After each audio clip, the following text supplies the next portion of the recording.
Hey, shh. Calm down. The show is about to start. Reese on the radio. Turn it up.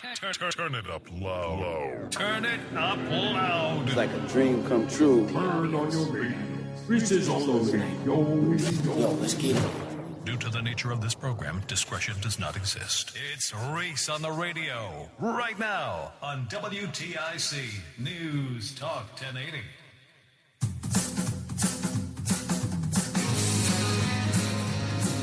Yeah! How we doing out there? And welcome to your Thursday evening. Getting ready to go home? Just wrapping up the office? That's fine. Hang out with Reese on the radio on WTIC News Talk 1080. Plenty of news and plenty of views to get into. I want to send a big shout out to Carl Higbee over at Newsmax.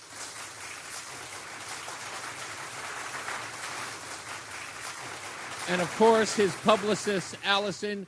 The reason why I'm giving him a shout-out is because on tomorrow's program at 3:30, Carl Higbee will be joining the program to talk about anything and everything. He's one of the only national news guys who are covering the DQuad scandal here in Connecticut. So he'll join that. We'll talk about everything else that's happening in Connecticut that isn't being talked about, with particular the sanctuary status of Connecticut and a whole lot more. Of course, Higbee is he's native to the Greenwich area, so we'll talk to him about so much stuff going on. Of course, the stuff that he has covered with regards to Connecticut and getting them nationwide coverage. A lot of responses yesterday to the interview with Sean Paul Reyes. I want to thank you folks for keeping that dialogue open. It was something interesting that happened yesterday. I'm sitting waiting for my wife to finish all of her conversations. She's conversing with all of her friends and all this other stuff. She's got other business going on, waiting for her to sit down so that we can watch Jesse Waters, which we DVR. You know, we got other stuff to do, but at night, you know, we round it up with the 5, maybe watch Jesse Waters, just as entertainment, because we don't watch anything else on TV, but we like both of those shows. And last night we're watching, and I don't believe anything is a coincidence. For those of you who do watch Jesse Waters, what did you see yesterday? You saw Jesse Waters' employee, known as Johnny, do one of those knock-on-the-door interviews. Of course, no one was home, but as it relates, this story is about the Cincinnati folks who got beaten up by a mob of black folks at 3 a.m. in the morning. And one of the local politicians said online that they were begging for that beating. And Jesse Waters sent Johnny out to that politician's front door to knock on the door to go talk to her about her comments online. Very similar. Again, and no one batted an eye. I didn't hear anybody online going, "Hey, Jesse Waters, what are you doing?" It's the same thing. I know that, look, the argument about Sean Paul Reyes is primarily about whether or not he is either qualified, has the qualifications, or overall, if he is a legitimate journalist. And I don't get it. I just don't get it. Because we all know, and you can't tell me that you don't know this. The news media has failed you. The legacy news has failed you. There's a report out today. In fact, it was out a couple of weeks ago, that said that overall news media has diminished, has disappeared in Connecticut. I mean, we're talking nowhere to be seen. The numbers are so low as far as local coverage is concerned. You're asking, so why aren't they covering this? Why aren't they covering that? They don't have any reporters. They have no one covering anything. And the little they do have, those folks are just trying to keep their jobs. They're not even interested in breaking news anymore. They just want to go in, punch their clock, and go home. Pay their bills. The Woodward and Bernstein era is gone from journalism.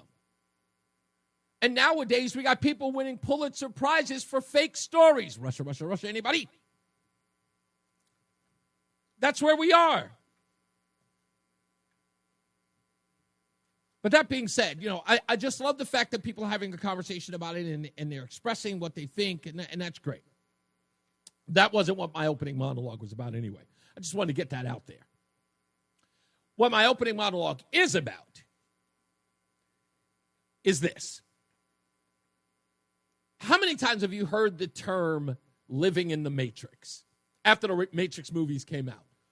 Yeah, man, that's just the Matrix. That's just, we're finally waking up from the Matrix. I used to laugh at that. I used to laugh at it all the time when someone said it. But I got to be honest, folks. We have been living in the Matrix. We've been living in an alternate reality made for us by powers that be, primarily in the news media and our elected officials. Donald Trump is asking for another census.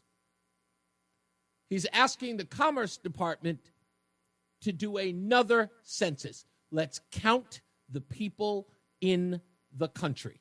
Let's get a real number. And we are no longer going to count illegals. And that would be fantastic. And of course, people on the left, Democrats, the media, have lost their minds behind it. And you have to ask yourself, why? Why would anyone be outraged at getting the true number of American citizens in the country? What's the pushback? No one can tell you. People are saying that they're outraged. But what is the problem in knowing that? The people who are outraged are revealing themselves because they know everyone has been living a lie. Perhaps your district isn't as liberal as you thought it was. Perhaps the whole purpose of fighting to the point where people are getting arrested, your public officials are getting arrested, staging stupid stunts like fighting with ICE, creating apps to inform you where ICE is coming and going, that all of it is not about just slave labor. That Donald Trump is going to make them reveal themselves. He is going to make them expose themselves through their outrage. They're going to get their constituents, all leftists, all liberals, to start fighting for the dumbest thing ever. And that is for representation that is bolstered and enhanced by people who do not have the right to vote. And you want to know what else it'll expose? Real simple. Demographic change. The replacement theory.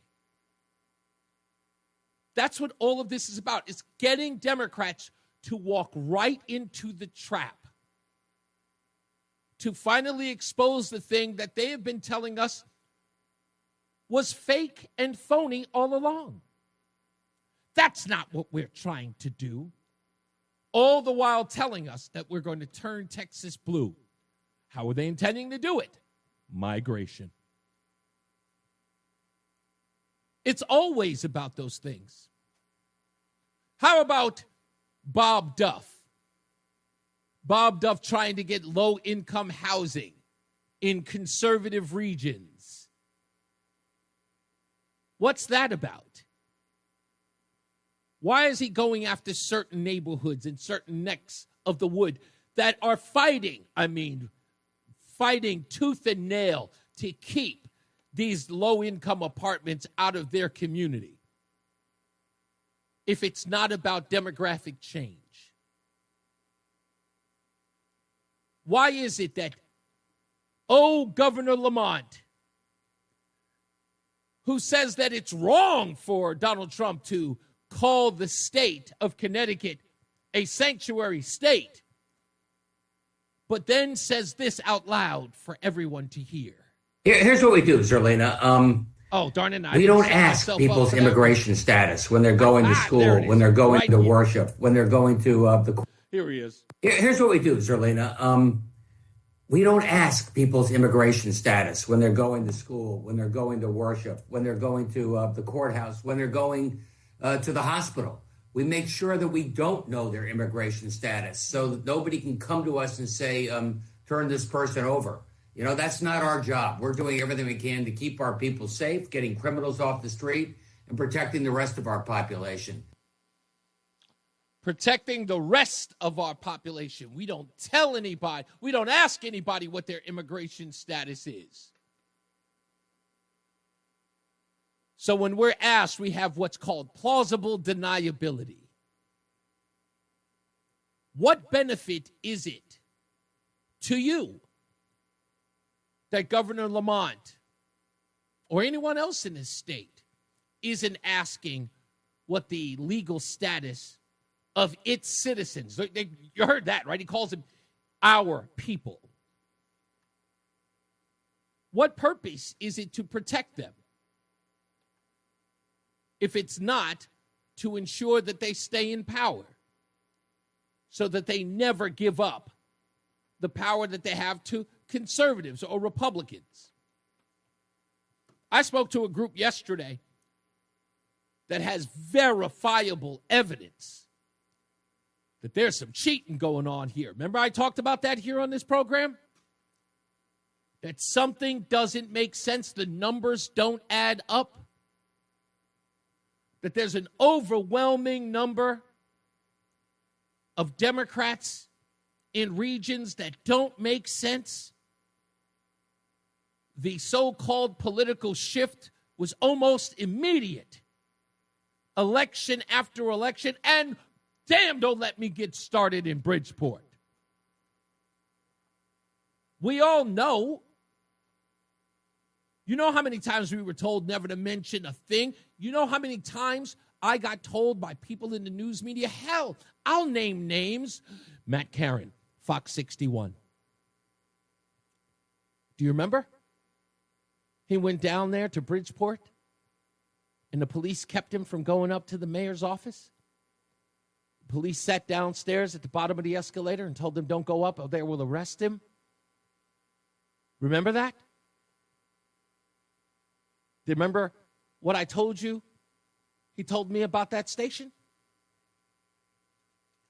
About how everybody else ignored the story and why? Do you remember?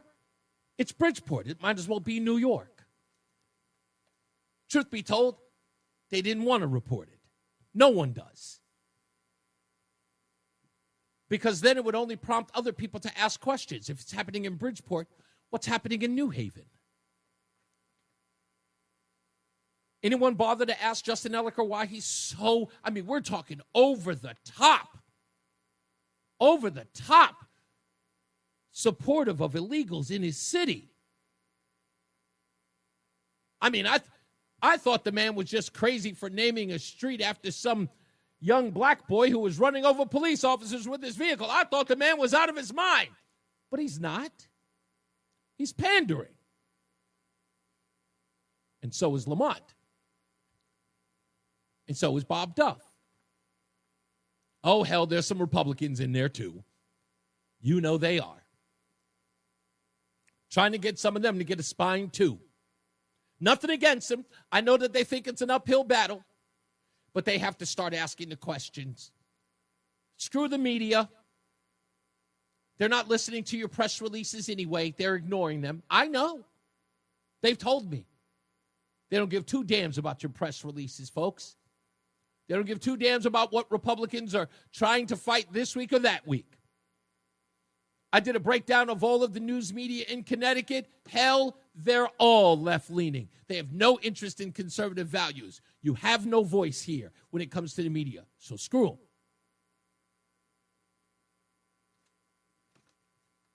They've created a matrix, and a lot of people are stuck in the matrix. A lot of people in the state are. Oh, and they can be mad about it. They can think it's a slight. They can think I'm trying to insult them. But again, I'd like to ask them a question. If you're upset about Donald Trump wanting to do a census across the entire country that isn't counting illegals, what exactly are you afraid of? What exactly are you concerned with? Is it something as silly as, well, they're not considering them to be Americans? I'd love to know. I'd love them to tell me what the big deal is. I'd like a true count. I'd like the census to come back and tell me that there are only 320 million Americans instead of the proposed 350, so that we can get a true number and so that everyone can see it. Americans in the United States, 320. Democrats count 350. I'd like everybody to see that number. I want everyone to see that number and be, I want to watch them clutch the pearls. I want to watch every one of them unplug from the matrix, right out the back of their heads and go, this isn't steak. This is gruel. This isn't tapioca pudding. This is grits. I want them exposed. And I want everybody else to wake up. Like I said in the beginning, I thought that living in the matrix was a joke. But it's real. It's real, folks. It's real. Get on board. Wake up. Unplug. It isn't what it seems. We'll take a break. We'll come back. We got more news, more views, more revelations. Why is Avelo Airlines taking crap from these politicians in this state? We'll talk about that as well. And your phone calls at 860-522-WTIC. 860-522-9842. It's Reese on the radio on WTIC News Talk 1080. Fan of WTIC? Then do us a favor. Download the free Odyssey app and favorite WTIC. Yeah, we're back. Reese on the radio, News Talk 1080, WTIC. Also, don't forget, tomorrow, 3:30, we're going to have Carl Higbee of Newsmax on the show. We'll talk to him about everything going on in Connecticut, on the national stage, stuff like that.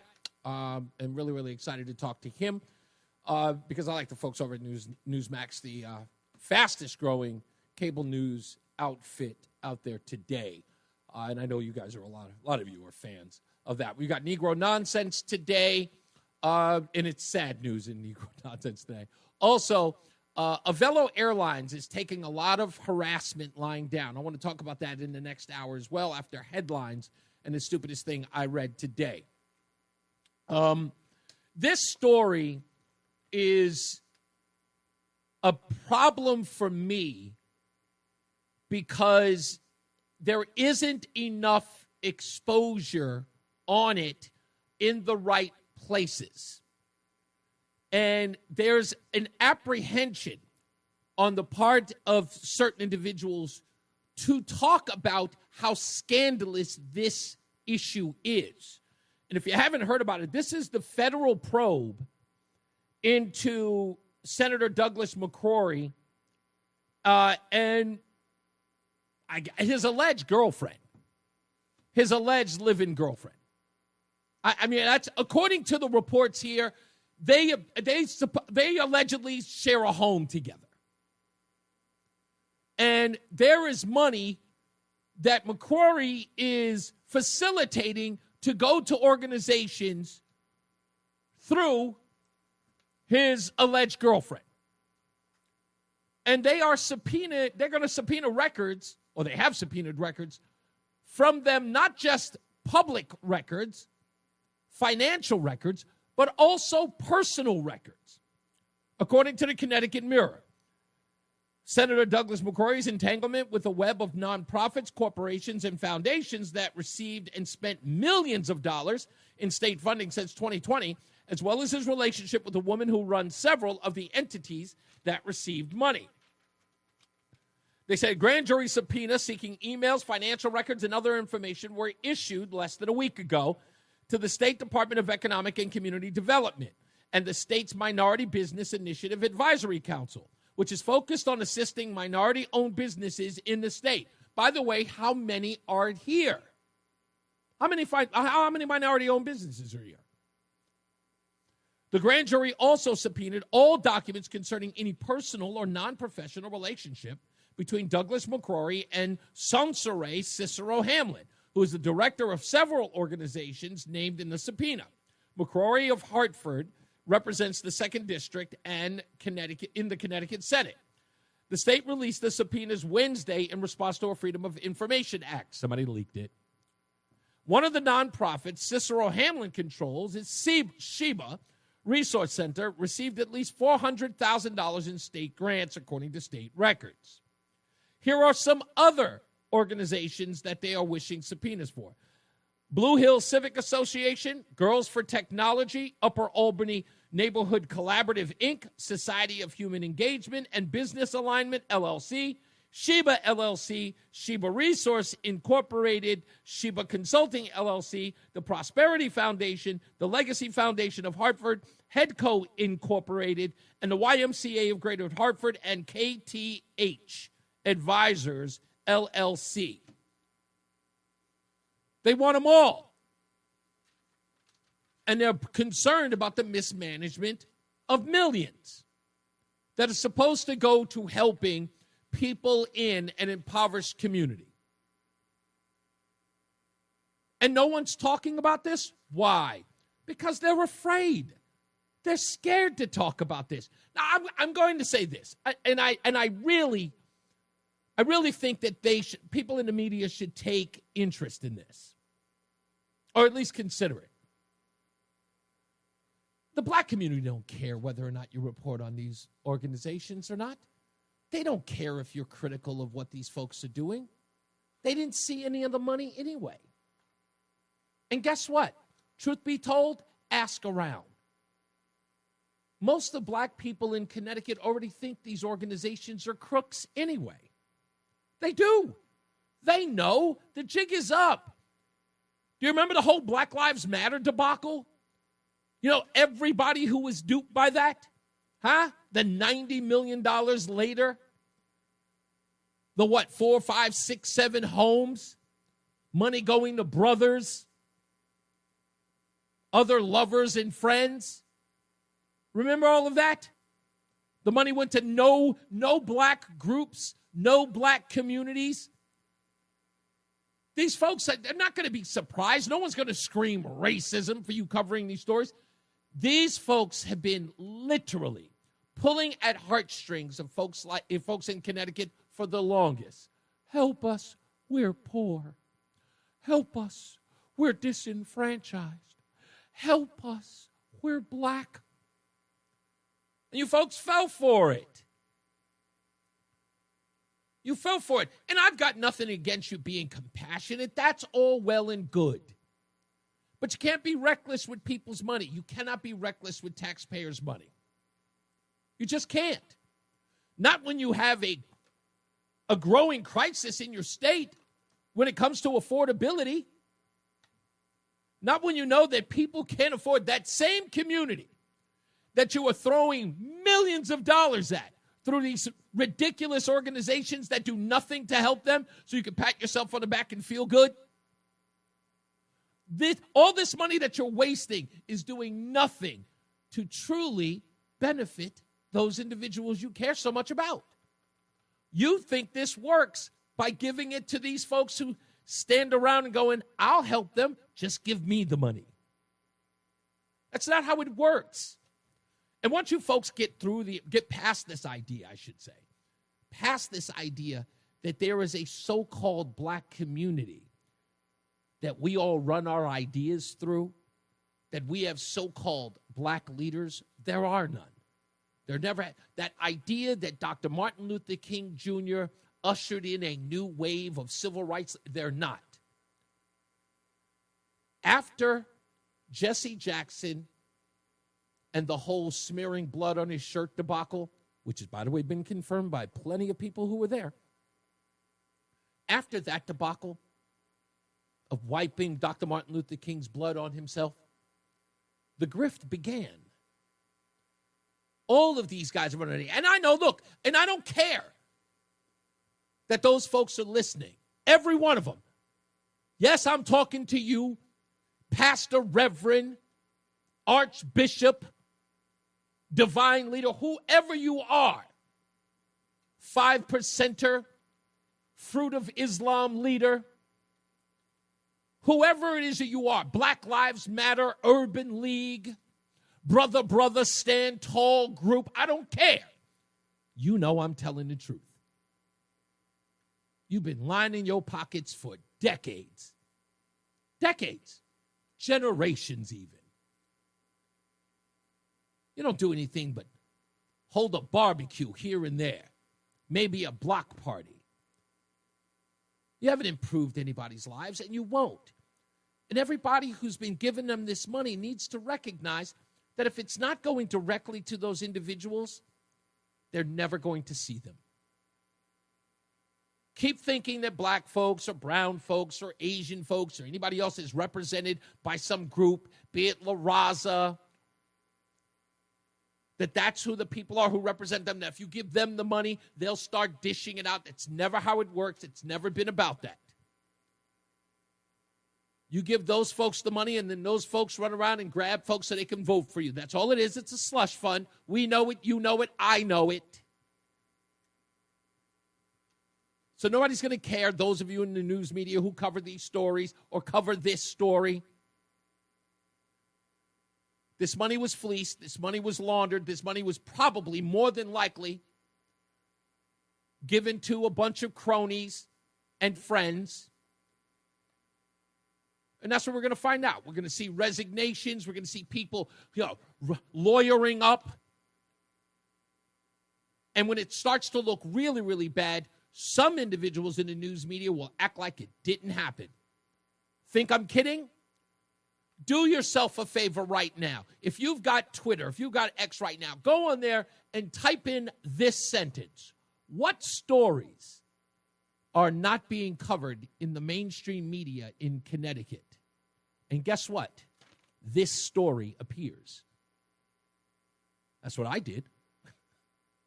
This story appears. Because I just wanted to test it. Because Grok and all the other search engines, the AI search engines, they pay attention to online chatter versus what's going on in the mainstream media. And I said, which stories are being ignored? This story is up there. Being ignored by the mainstream media. They don't tell you why it's being ignored. They just say, everybody else is talking about it online, but the mainstream media is not jumping on it. Why? Because it embarrasses what they consider the most vulnerable. It embarrasses the people who are never to be scrutinized. The people who, in another 5 years, politicians will be funneling money towards. It also says in this Connecticut Mirror article that Dickie Blumenthal and Christoph Murphy, want to know how much money they approved for this same lady? Hold on, let's get to that page, because it's a nice chunk. The Connecticut Mirror found that Cicero Hamlin also convinced 2 U.S. senators, Democrats Dick Blumenthal and Christoph Murphy, to sign off on requests for $3.5 million in federal earmarks. And those numbers, that money has not been delivered. Probably because somebody got wise to the grift. Donald says, corruption is also active in the suburbs. I'm yet to hear you expose those towns. Well, Donald, you don't listen to this show, because what you just said is a blatant lie. Okay, I'll be nicer. It was disingenuous. That's a fancy word for lie. You know damn well I expose corruption on this show. You're the partisan hack here. You just don't like anybody to talk about anything black because you're America's black savior. Self-appointed, I might add. Put an H on your chest and handle it. If you were truly standing up for black folks, you'd be standing up for the black folks that also got grifted in this deal. They were grifted too. Representatives went to the legislature and got millions of dollars on the behalf of the black folks you claim to be representing, and they got none of it. And people lined their pockets. And you're sitting here making excuses for those who allegedly stole that money, which shows that you're a part of the problem. You would sooner stand there and defend the crooks than stand up for those who got nothing. That's what I'm doing. But that's how short-sighted most of you activists are. You're just in it for the grift. We'll take a break. We'll come back. More news, more views, and your phone calls when we return. It's Reese on the radio on WTIC News Talk 1080. Listen to WTIC News Talk 1080 on the free Odyssey app. Download and like WTIC today for alerts on special programming.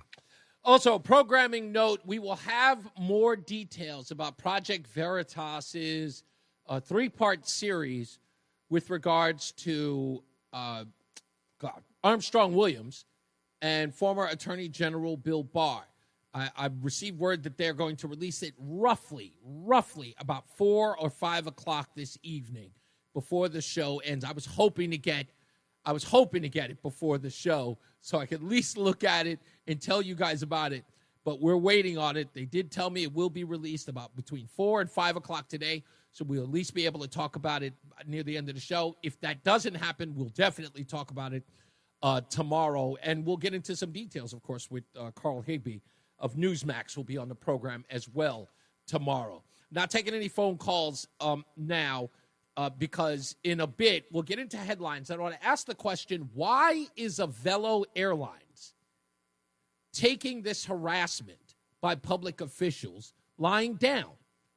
If you haven't heard this story, everything from New York politicians who are trying to take subsidies from Avelo Airlines.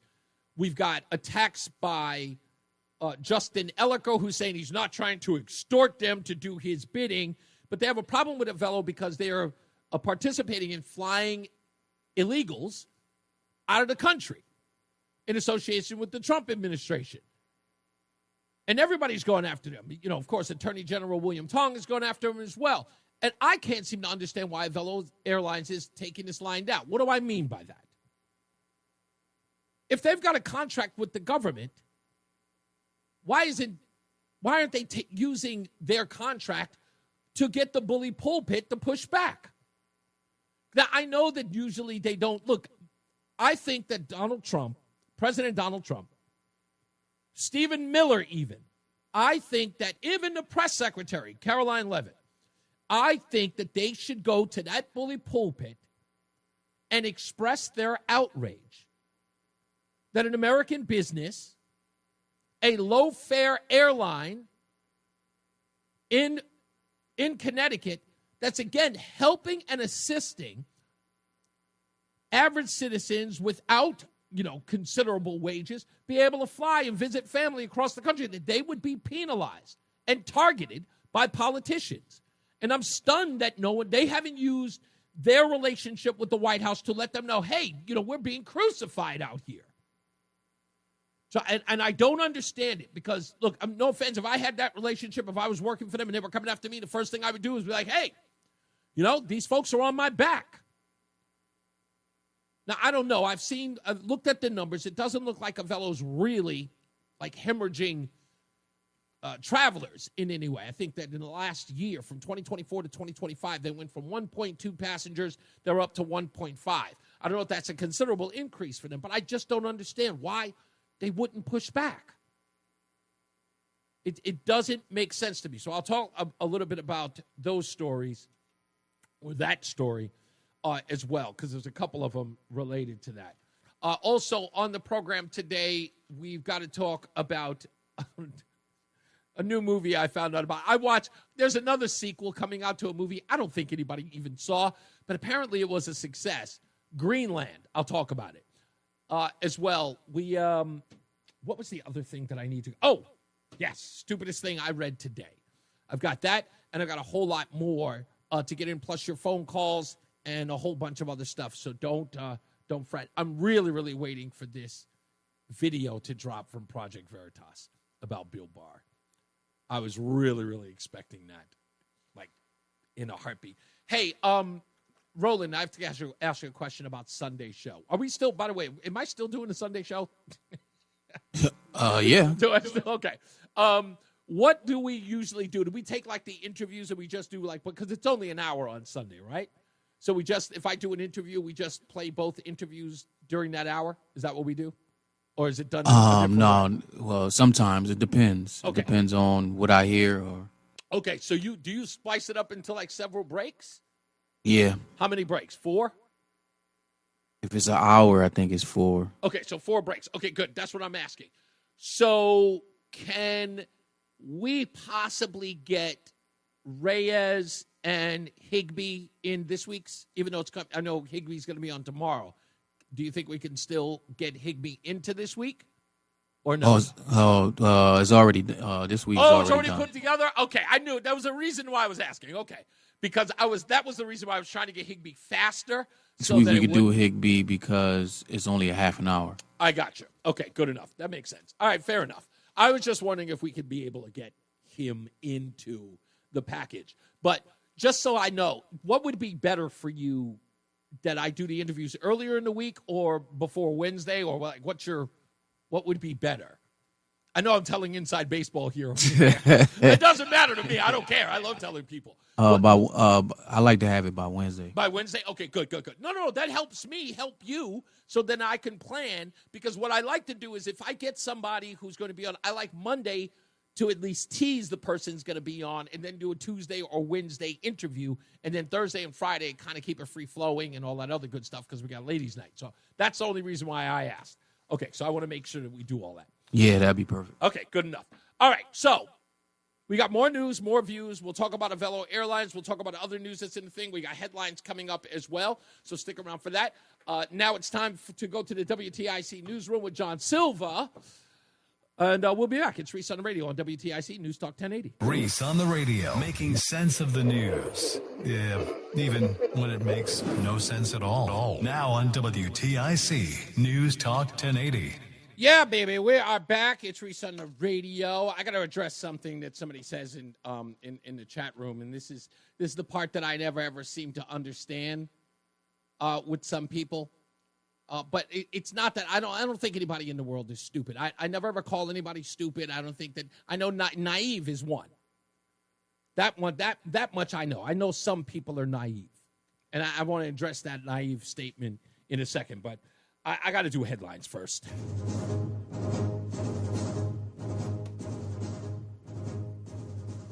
President Trump, of course, is directing the Department of Commerce for a new census. Of course, I mentioned that in the opening monologue. Democrats, of course, say that they are shocked at it, and I don't know what exactly they're going to be upset about, but if the census comes out, as Matt in the chat room says, Matteo says, I wouldn't be surprised if it turns out that we only have a population of 300 million Americans and the other 50 million are illegals. We may turn out to be, made out to be the case. Also in the news, the Place to Be restaurant. They're going through some financial issues, even though the owners received close to $500,000 in grant money from the Hartford Chamber of Commerce. Do you guys hear about this? It turns out that several of these Place to Be locations are being shut down. Here's WFSB talking about it yesterday. Emily Begin is walking around Blueback Square with baby Grayson in the stroller. She's looking for lunch. Lights are off at the Place to Be. I'm not surprised. I've heard that the chain itself has had issues in the past, so seeing that they're shut down didn't shock me at all. The phone usually eats first at this popular spot, stunning meals and drinks ending up on TikTok. It's a Gen Z foodie's dream. No breakfast today, no bottomless mimosas this weekend. The Department of Revenue Services won't get into specifics, but a sales tax permit or seller's permit can be suspended or revoked for several reasons, usually by failing to comply with tax laws and regulations. Issues with the place-to-be locations have been going on for over a year. According to court documents, there have been claims of thousands of dollars in unpaid rent at multiple locations. Which is really driving people online crazy because, of course, we're talking about $500,000 in grant money, therefore dispelling that nonsense that I don't talk about other folks that are ripping off the city and ripping off taxpayers with grant money. So there, in your face, $500,000. Also, Army Sergeant Cornelius Radford, the alleged shooter in the Fort Stewart incident that took place yesterday, is said to have sent a cryptic message to his aunt saying that he'd, quote, be in a better place soon before firing on his fellow soldiers at his job. His father has suggested that his son sought a transfer from Fort Stewart due to racism, an allegation that has not been confirmed. I knew it as soon as I heard the story. As soon as I heard his name was Cornelius, I said, yes, somebody's going to attribute this to racism. Of course, obvious. And that's where we are. Shooting your coworkers and writing a text message to your aunt saying you'd soon be in a better place. I talked to my wife about this. She says that there's something really, really deep embedded in this. She believes it may have been relationship-wise that he was depressed about. We also found out that Cornelius apparently was able to get a DUI DUI, and that DUI was kept from his commanding officers. That was revealed after the fact. All right, and let's get to our stupidest thing of the day.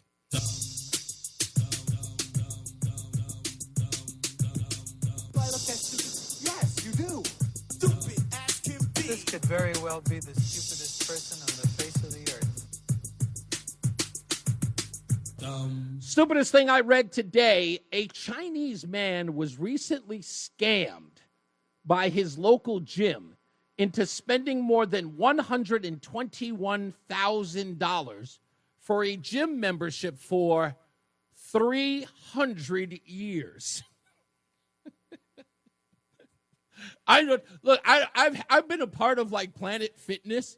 I did that for a little while, but I don't know how you get someone to spend he is committed $121,000 in a gym membership that spans 300 years. They were launching a special offer for loyal members only, selling them a cheap long-term membership that would then resell to new members for double the price. It happens often, according to Chinese reports. And somebody can convince you to do a 300-year contract with a gym. I don't know. That's the reason why I started buying like weights and all that stuff for my house, because I couldn't convince myself to go down to the gym. I know people who do, I guess because they want to be seen. But I'm a home gym kind of guy. Do you do the home gym thing? I have a feeling you go to the gym, Roland. Didn't you say that once? Say what? Do you go to the gym, or do you have a home gym? No, I'm in the gym 5 to 6 days a week. You go to the gym a lot. Yeah. Can you tell me what kind of gym it is? Is it co-ed or just guys, or is it like? No. It's like I was at LA Fitness for years, for like I do remember you saying that for like a decade, and then just found a gym that was closer to my house because I just got tired. It was like 20 minutes away. I know that's not far, but 20 minutes is a way to go to a gym. But if that's what make me. I'll come home sometimes and just be like, you know what, I don't feel like driving 20 minutes. Yeah, and exactly. Then I wouldn't go. So I found one that opened up right around the corner, and I've been going to that. Okay. Is it an independent one, not like a big name? Yeah. You don't have to tell the name. I just want to know if it's an independent versus like, the like Golds or. Yeah, well, it's the first one in Connecticut. I think they have a bunch of them in Florida. Oh, okay. Oh, okay. That's interesting. What do you, if you don't mind me asking, what's your routine? Treadmill, weights, like what you do? I don't do a lot of cardio anymore. I used to do that, but now, You know, I'm in my 40s, so I'm not too worried. I'm not too worried about running, but I do a lot of I do more reps than weight. I did my heavy weights when I played ball and all of that. So now I just do for shredding. I just do a lot of reps. Well, let me ask you this, because I know your hobby, well, it's almost a profession to you, is bowling. Do you do a lot of weightlifting for that sport? Correct. You do? Okay. I had a feeling that the two were coordinated in some way. Okay. Yeah, you have to do full body, though. So yeah. I do, all the full body exercises, and then I do a lot of focusing on making sure I can bowl like 15 games in a day. Oh. And without getting like super tired or 15 games in a day? Yeah. But don't say it like that. Most people can play 2 or 3 and then they're ready to go home. 15 games in a day. How many Yeah, because it's 3 game sets. So it's only 3 games. And if you bowling like 4 or 5, it may be like 3 is either 3, 4, or 5 squads a day. Okay. So if you're bowling 5 squads at 3 game sets, then hell no. That's 15 games. Nah, that's a lot. That is a lot. But you know what? You gotta love it. If you love it, then that makes sense. Yeah, you gotta get that money, man. And then I just like it's not to be honest. It's really not about the winning the money. Okay. It's about being able to compete. And when you play basketball your whole life, and now you don't have anything else to compete in, it becomes a little difficult, and you kind of get a little depressed. So it's something to look forward to. You makes you go back in the gym and work hard, and then say, hey, okay, I'm gonna work hard all week because I want to be great on the weekend. So gotcha. And that's kind of the mindset. All right. Well, I totally get it, and the commitment is so totally commendable. I, on the other hand, I have all my gym stuff here. In fact, I'm about to build another gym. Yeah, I got it. I just have to do it at home because I need it to be as close as possible. If I'm going to work out, I need to take like 2, maybe 3 steps to go get to the weights. I'm not doing 20-minute drives. I mean, there's nothing wrong with that. I started at home once I gained a lot of weight, and I was like, I was like 240 pounds, which I could not believe. I'm there now. Then I started working out at home because you're kind of ashamed. You don't want to go to the I don't want anybody to see the rolls. All your fat. So once I got down to like 220, then I started going back to the gym. Yeah, that makes sense. Now I'm at like 208. So that makes sense. I could totally appreciate that. But I'm not doing another membership ever in my lifetime. Ever again. Ever. It's not terrible. Yeah, I mean, I just, you know what it is? I just don't want to. If you don't to go, you waste. I think they, and this is not just with the gym. This is with any monthly, outside of your regular bill thing. Yeah. I think they hope people don't show up because I know they just want you to forget about it and just let the monthly bill just keep hitting. Yeah, just keep. That's how they make. I'm not going to lie. At one particular time, 6 months, they just kept taking that $10 every month, and I wasn't going until finally I said, "Screw it." It's like nothing, Yeah. It's like, okay, it's just $10 a month. That's nothing. Yeah. But when you combine that by 2,000, 3,000, 4,000 people, then now you got a nice little monthly income. Yeah, indeed. Absolutely. I want to give a shout out to somebody that I care very much for, because what she's doing is necessary. Unfortunately, I wish it wasn't necessary. And she, of course, is our good friend. She's been here on the show. She is everywhere. If you follow her online, if you don't, please look her up. It is none other than Karen Thomas of Friendly Hands Food Bank.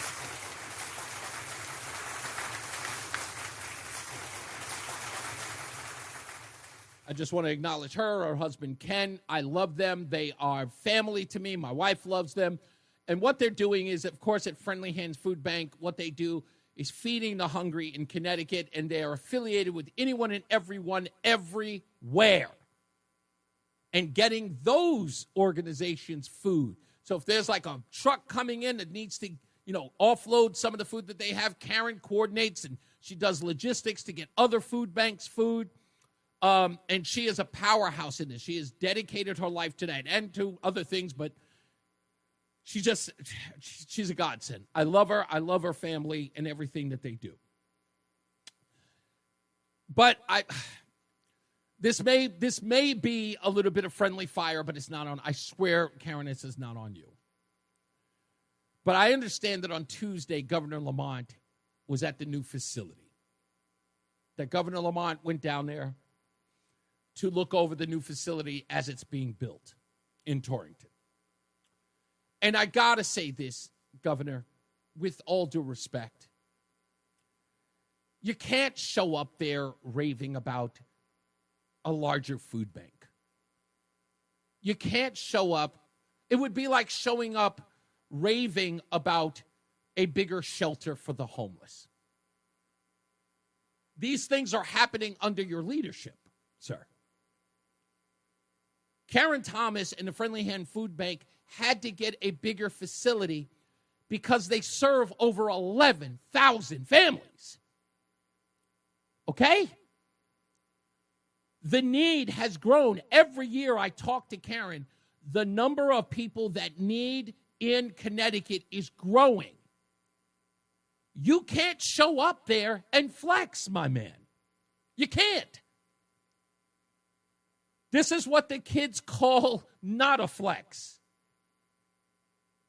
Calling her a godsend is acknowledging that you are not one, sir. The fact that you would show up there, again, I know is to support Karen, and I appreciate anybody who's going to support Karen in her efforts. What she's doing, again, as I said, is a good thing. There are people who are in need and they can't afford food, and the endowment that they got to expand is a good thing and a bad thing. It's a thing that doesn't need to happen or shouldn't happen, but needed to happen because the need is growing. But it's not something you should show up and flex. The fact that you put on a hard hat and showed up there, it's not a sign of leadership. It's a sign of failure. What you're supposed to show up to as a governor, and it's real simple, what you're supposed to show up for is a new business opening up in Connecticut. A new company coming in that's hiring more and more people from low-income backgrounds. Those are the things. You have to be there showing investment into the state that's actually going to help the people that Karen is helping. Does that not make sense to the people here? And I'm looking at this article, and sure, everybody is doing the usual stenographer stuff, taking quotes. The governor said this, Food Share said that. But there's no question. There are no questions to the governor. Governor Lamont, are you concerned that Karen Thomas and the Friendly Hand Food Bank had to grow and move their facility from a home into a warehouse because more and more people are starving? Does that concern you? And what are your plans to alleviate that? What are you doing to put Karen and the Friendly Hands Food Bank out of business? And Karen knows exactly what I'm talking about. What are you doing to put her out of business? What are you doing to ensure that Karen doesn't have to be in a warehouse serving over 11,000 families? What are you doing? Not one person bothered to ask. So I appreciate, again, showing your support, making sure that Karen has the funds to do this, giving her the grant. I know what she's going to do with it. I know how passionate she is about this. She is anywhere and everywhere. This is one of the hardest working people in the state. Everybody here knows it. Everybody here knows it. This woman has put this on her back, and she has carried it. She has fought long and hard, and she refuses to give up. That's why we love her here. That's why whatever that woman asked for, I am on it. But, dude, this is not a flex. The only person who should have been there getting any kudos is Karen Thomas, not you. You deserve no shine for this. You have to be called. You have to be called out for it. Karen exists because of your failure. Sorry, buddy. That's just the way it is. The fact that people can't afford to live in the state, the fact that people can't afford to eat in this state, that is on you. and you're going to be running for re-election. And if I'm the guy running against you, I am going to point out that you showed up at a food bank celebrating the fact that people can't eat. Patting yourself on the back. That's what I would do. And I would be talking about that every single day. That the governor, the current governor, the sitting governor is running around applauding himself about people getting food from a food bank, not being able to care for themselves. It's embarrassing, and it should be. But I know a lot of people in this town, they don't even say it. They're too arrogant to see how embarrassing that is. Or they're too stupid. I don't know. I'm just here to let you know. We'll be back. I got more news. I got more views. We'll talk about Avelo Airlines taking this lying down. Negro nonsense is coming up. And we got our Between Rounds winner. So stand by. It's Reese on the radio on WTIC News Talk 1080. Hey, did you hear? It's our birthday, 100 years. Did you happen to get us a present? Speaking of birthdays, mine is coming up in 7 days. I cannot wait.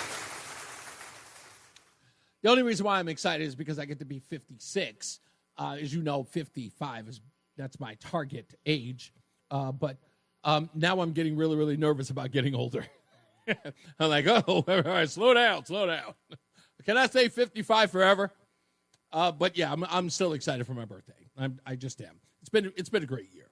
Anyway, I want to address this real quick before I get to some phone calls. But let me say this. Donald, you guys know who Donald is. He used to call here, on Todd's show. And he says this. He goes, Reese, I don't support corruption in any form. With that being said, you make a living tearing down black people and their communities while turning a blind eye to your own party and non-black communities. Okay, first of all, that's bull. That's a complete lie, and first of all, it's disingenuous, but it's a flat-out lie. It's bogus. You clearly don't listen to this show. The only thing you hear, you must be deaf to this show until you hear me mention black folks. The whole time, you must be sitting up, you must be deaf in one ear. And then all of a sudden, you hear me saying something about black folks, and we're like, oh, all of a sudden, you have the perfect hearing. You hear everything I say then. So, Donald, here's my response to you, and anybody else for that matter. You damn sure support corruption in the black community. You say you don't support it? You don't push back against it. You acknowledge it. But what have you done when you found out that corruption was happening inside the black community, that they were disenfranchising more and more kids inside the black community? Did you ring any bells? Did you get your Paul Revere on? Did you run around telling people in your community that they were being shafted by so-called African-American leaders? No, you didn't say a word. You just sat by with your arms folded, like, tisk, tisk, tisk. It's a shame what them black people doing to our community. You never did a thing. And then when somebody like me said something about it, you protect the oppressors. Now, I'm not into calling names. That's not my style. But, sir, you're a part of the problem. Because you protect the people who are doing your community harm every day. And the reason why is because you're scared to death of them.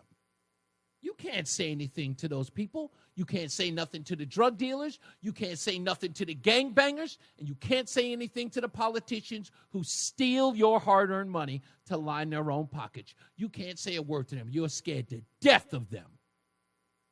And you admonish me because I have no fear. Because I'm not aligned with any one of them. I have no allegiance to you or anybody else, much less the community. I'm untouched. I'm not a sellout. I have been bought or paid for. Do I make a living off what?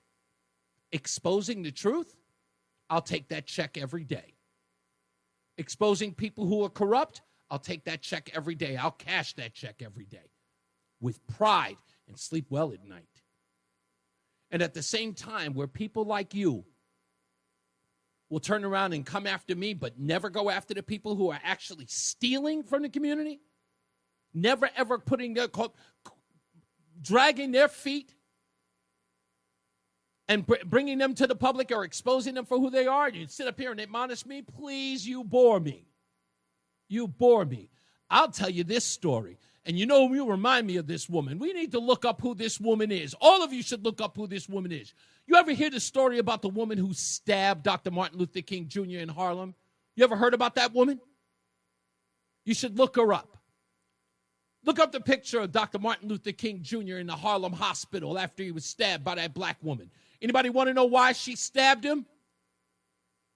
She said, "Don't you go in there making no trouble. You're making trouble out here for everybody."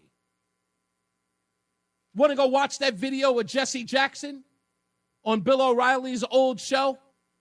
Caught off camera, talking about Barack Obama's speech to black fathers, where he said that Barack Obama was out here teaching N-words how to live. I want to cut his testicles off. That's you. That's you. That's you. And every person who would sooner come after me than deal with the people who are robbing you blind and keeping everybody in poverty, claiming that they're taking money, they're getting money for their communities. That's why there's this investigation. You can rag on me all day. I've got the truth and my integrity on my side. People like you, Quimbos, go look them up. Come on, scurry. Go look them up. That's exactly the kind of attitude you have. Quimbos. If you knew anything about that, you wouldn't even come after me. Oh, baby, call me an Uncle Tom. He's the hero in the story. I live with that proudly. Never, ever going to offend me. Now, to the phones we go. Let me take, I'll take Mark. What do you got? I know you're on this story like a hog in dirt. You see how much money these folks are responsible for dealing? Where is he? Okay, maybe he's not there. That's all right. We'll get him back. What's going on, Frankie? Do I have nobody? Okay, there he is. Frank, you there? How you doing today? What's up, buddy? You tell the truth all the time. Mark from West Hartford nailed it a couple of weeks ago, and I've noticed this. You can't tell the truth anymore in this country. Nope. For three reasons. One, it hurts their feelings. Second, they won't admit they're wrong. Or third, they have an agenda. You and one other black man I know, and you know this guy, tell it like it is, Denzel Washington.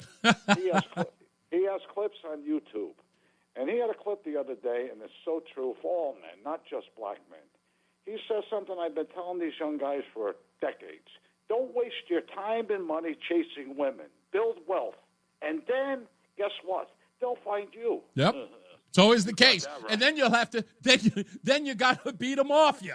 You know what I mean? Really, I'm not going to mention a woman. She was like a fox around a hen house after I made it big. But she wouldn't wave to me when I was poor. That's what you do. Otherwise, you're going to waste all your time and money, and they're going to end up dumping you, and you're going to end up 40 years old broke with nothing. Exactly.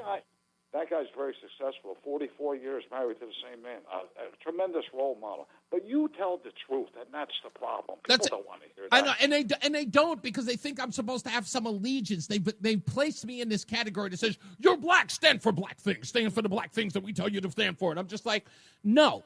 And I'm going to do it defiantly till it drives them crazy. They'll either join or they'll just continue to attack me.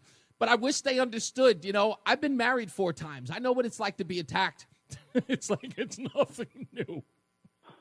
I'm surprised you're not in a mental hospital for being married 4 times. Thank you, man. I mean, that's another story. But, no, you just can't tell the truth, and it's sad because – but if you take all the money that went to black organizations, black people should be the wealthiest people in America. Again, but see, that, you know what, I'll get into that in a minute. Thank you, buddy. I appreciate you. Okay. That's one of the biggest problems here. See, that's the biggest problem with all of this, right? And it's the reason why no one wants to touch the story. Donald is a perfect example as to why no one will expose this corruption happening with these alleged criminal activities.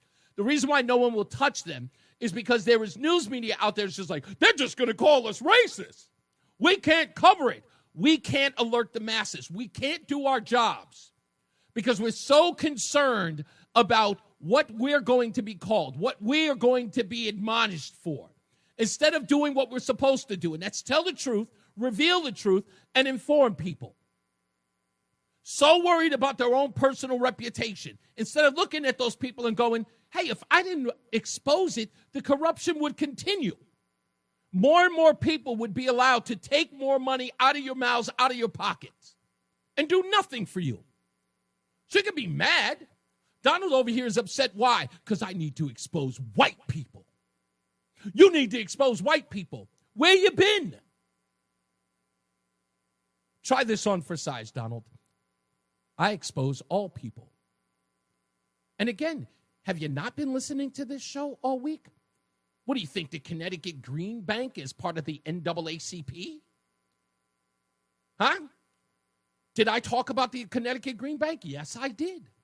Did I talk about the $5 and $6 million that Connecticut got for the removal of hydrilla using DQuat, even though it only takes about $135,000 to actually remove it? To start exposing money being handed out like freaking candy in the state? Huh? Did you miss those stories?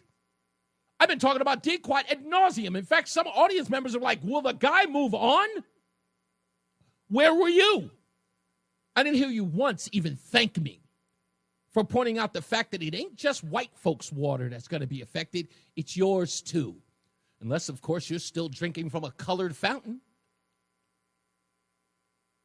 And that comes from a different well, you let me know. You're never ever going to get me to relent. You can't bully me. You can't scare me. You're the person who's afraid. You're the person who's biased. You're the one who's bigoted. The true racist is you. And you'll protect the corruption as long as it's got a black person's name behind it. You'll let them fleece everybody in your community. You're no savior of black people. You're the problem. You're just as corrupt as the people who steal from them. And until you get it through your thick head that I don't care, that I do not care, I'm here to expose all of that. I'm here to expose every bit of it. Because the important part is that everybody in Connecticut and across the country, they're all affected by corruption. It's not a black or white thing. It's a greed thing. And that's something you're supposed to be against. Remember? Greed. But apparently, that takes furloughs if there are black people involved. That's shameful and embarrassing. Don't preach to me, buddy. Please. It sounds like a hypocritical thing to do because it is. But I'll holla. I love you here.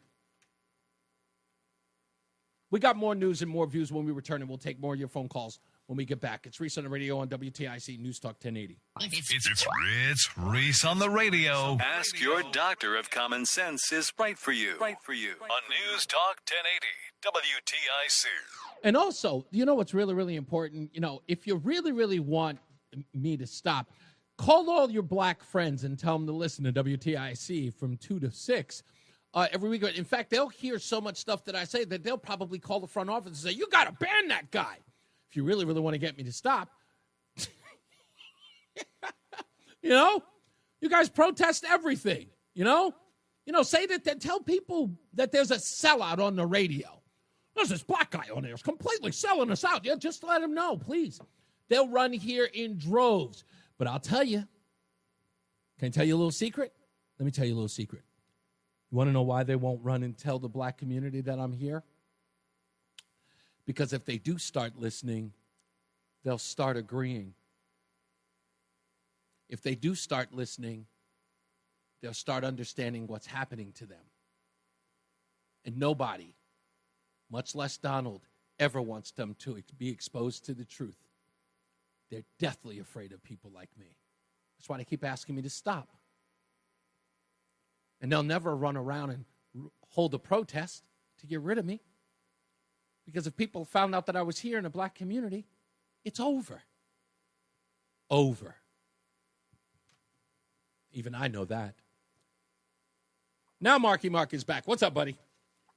You got me spinning. So first I got to tell you, when you impersonate those charlatans in the black community, the leaders, whatever you want to refer to them, in our household, the Walsh household, your nickname is Reese X Hopkins. I'm hoping one day Roland will have a bumper. It is just funny. Now, and then real quick, I can't wait till you come up here because guess what? We're going to go meet with a community leader, Hyacinth Yenny. Okay. Maybe we'll get the BOE guy that, you remember last year when we started talking about genderqueer going in schools? Indeed. They never heard of genderqueer, and they don't know who Bob Duff is. Indeed. This is the guy. What's that? You're indeed right. Nobody in that community knows anything about what's going on. So I can't wait. But listen, that's not why I'm calling. So you know the breaking news. You communicate with Reverend Pastor Dell. Yes. Who, of course, is trying to get some legs and finding out, hey, what's going on with the Metropolitan Church in Hartford? Exactly. Where they're assisting underage kids to transition. What did you see? And I'm glad Connecticut Sentinel is covering it. And, in fact, Mark Fitch is going to reach out to him. I just got off the phone with him. He's going to reach out to Pastor Dell. So this came from the state police. I know. I'm reading it now. You go ahead. You go ahead and break the news. So this is the state police because, of course, first we got to back up just a little bit. A.G. Tong wanted the state police to reach out to him and ask him, what his intent was to be looking into the Metropolitan Church. Right. And because Reverend he used the phrase silence equals death, William Tong had a state police detective contact Reverend Dell, which I talked about yesterday. So the police have contacted Reverend Dell. What did they say in the text? Here's the simple text, simple sentence. Sir, reaching out to notify you that the case has been closed as non-criminal. Now, I've been pulling and asking for police reports for many years. I'm still waiting. I got one. It's going on year 2. I got another one that's 4th down. I'm not even going to tell you what they're about. It's not worth it yet because I can't tell you much until I get them. Right. Well, guess what? When they close a case this fast, that is one of the biggest red flags you can send up the pole. Indeed. And so guess what? And I asked Pastor, and I don't expect Pastor Dell to kind of know how to do all this, but the first thing I go what's the case number? And he goes, I don't know. I said, well, if you can find that out, if not, I will, because guess what? I'm going to go, and maybe we'll use Sean Paul. Oh, no, we got to, yes, listen, we got to FOIA it. We have to FOIA it to find out. Yep. That's exactly what we need to do. I'm going to have to, I got to take a break, but you're 100% right. The first thing we should do is FOIA that police report and what prompted the investigation. That's a very good point, Mark. Thank you, buddy. All right. You got it. I appreciate you. And Pastor Dell, if I played any role in that, man, I'm telling you, I did it from the bottom of the heart. So I know you heard it when you were on your drive home, but everything I said was absolutely truthful. Nobody should be coming after you. Let's get some traffic and weather in the BPS Traffic Center with Mark Christopher. How you doing, Mark? It's Reese on the radio. And don't say we didn't warn you on News Talk 1080 WTIC. Hey.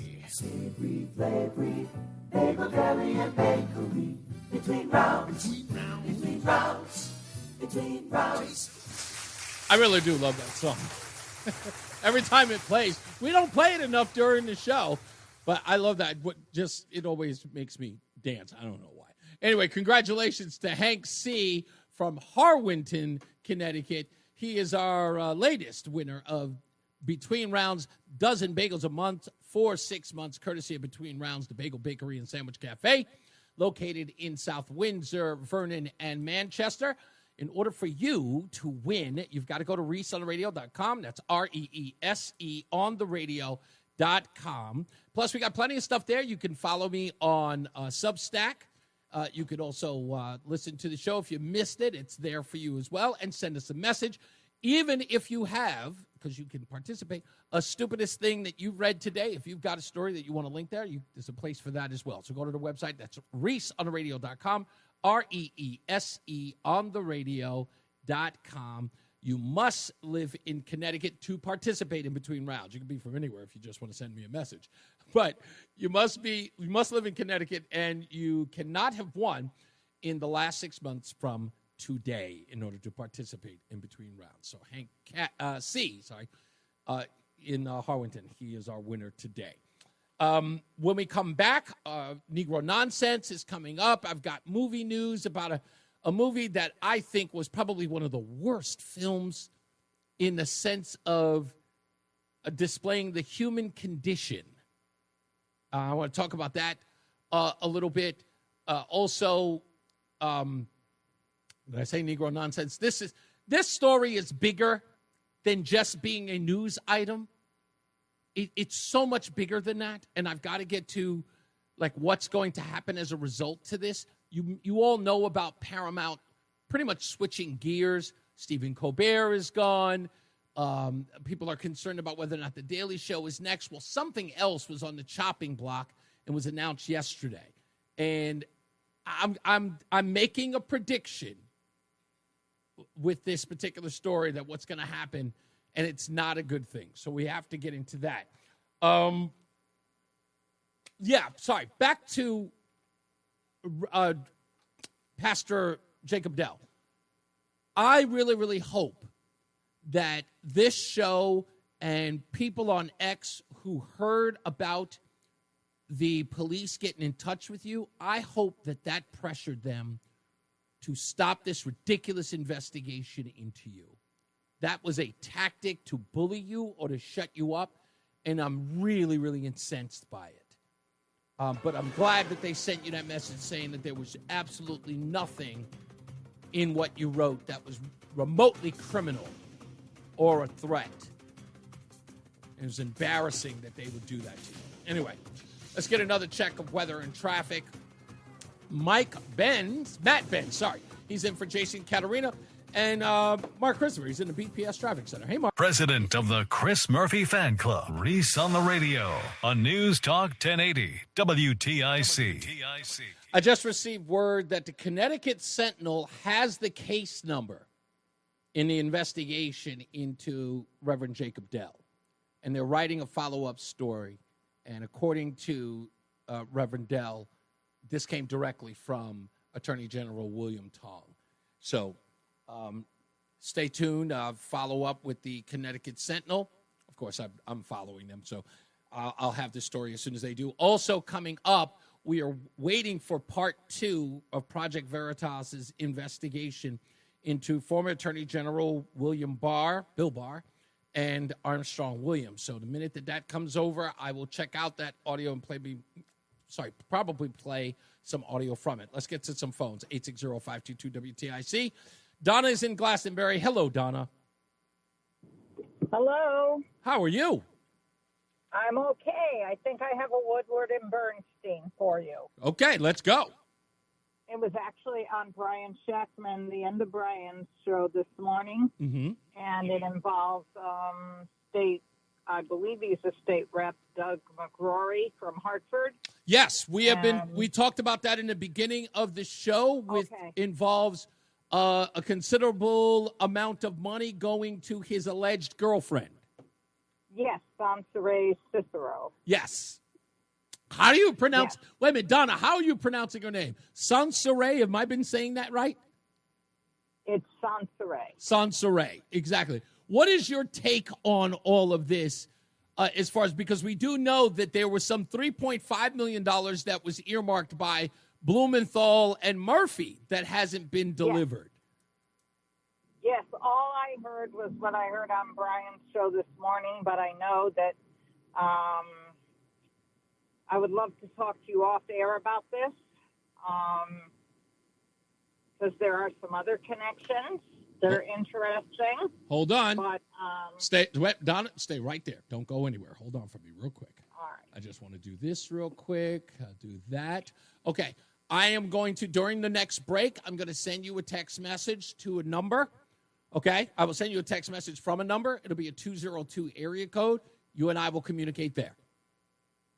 All right, I can call you after 6 if you want. Oh, yeah, no, absolutely. That's exactly what I want you to do. Okay. Now, I'm assuming that this is in some insider information that you cannot share or divulge. Well, I'd rather not. Understood. That's all I need to know. Donna, we'll talk to you later. Okay, I'll talk to you later. You got it. Thank you. Yes, all right. Thank you. Not a problem. We will vet that info. I love my job. Sorry, let's go to Tom in Thomaston. How are you, Tom?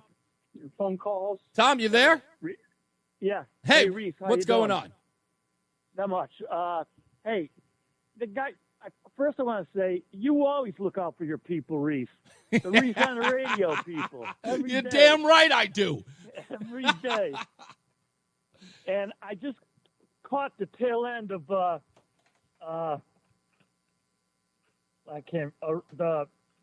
Pastor Dell? The story about Pastor Dell? Yesterday. Long Island Otter. Okay. Did you listen to the replay of my conversation with Sean Paul Reyes? I caught the tail end of it. Okay. And unfortunately, I think the only way he's going to get addressed is to do it civilly. They're not going to do anything criminally. I just know they won't. Well, but Reese, I'll go one step further and I'll let you finish. What I think he should do, and I think that this is important to do, is get that tape, get that video to a nationally syndicated show. And what I mean, not just radio, but on television. Because the most important thing is, as far as Connecticut operates in this little space in the corner of the country that they don't think anybody's paying attention to. We wouldn't be seeing the crap that we're seeing if they didn't believe that they could get away with half of this nonsense. Especially, consider what happened in Bridgeport. That's a perfect example. Once they were in the spotlight, once the cameras and the spotlight is on them, they reverse course in a heartbeat because they don't want that out in the public. They don't want that everywhere. That's all he needs to do, and then people will act. I really hope it happens. But Reese, he exposed the bigger, and this is the biggest con in the state of Connecticut. Mm-hmm. State employees being able to pad their overtime in the last 3 to 5 years to sometimes double their pension. Mm-hmm. And the state officials say, "Oh, there's nothing we could do about it. It's worked into their contract." Right. That's all BS because they knew it. They allowed it because it was a bribe to say state employees vote Democrat and we will take care of you for life. That's the true crime, Reese, right there. I couldn't agree more. I'll tell you another part that, again, I think that sort of looking at what created this as far as the level of which is where it's gone so far with Sean Paul Reyes and Brian Fahey, what really makes people, and I'm surprised that no one has said, look, I may not like the guy's tactics, but this is something I need to investigate. Two things happened that freaked me out about that story. One, it was the implication that Brian Fahey may be receiving some $85,000 in overtime working at a desk job. That's one. But the second thing was, in that tape, when it ends, when the altercation ends, and Brian Fahey is walking away after he reaches the cul-de-sac with Sean Paul Reyes, it's what he says to him after. And that is, it's more than that.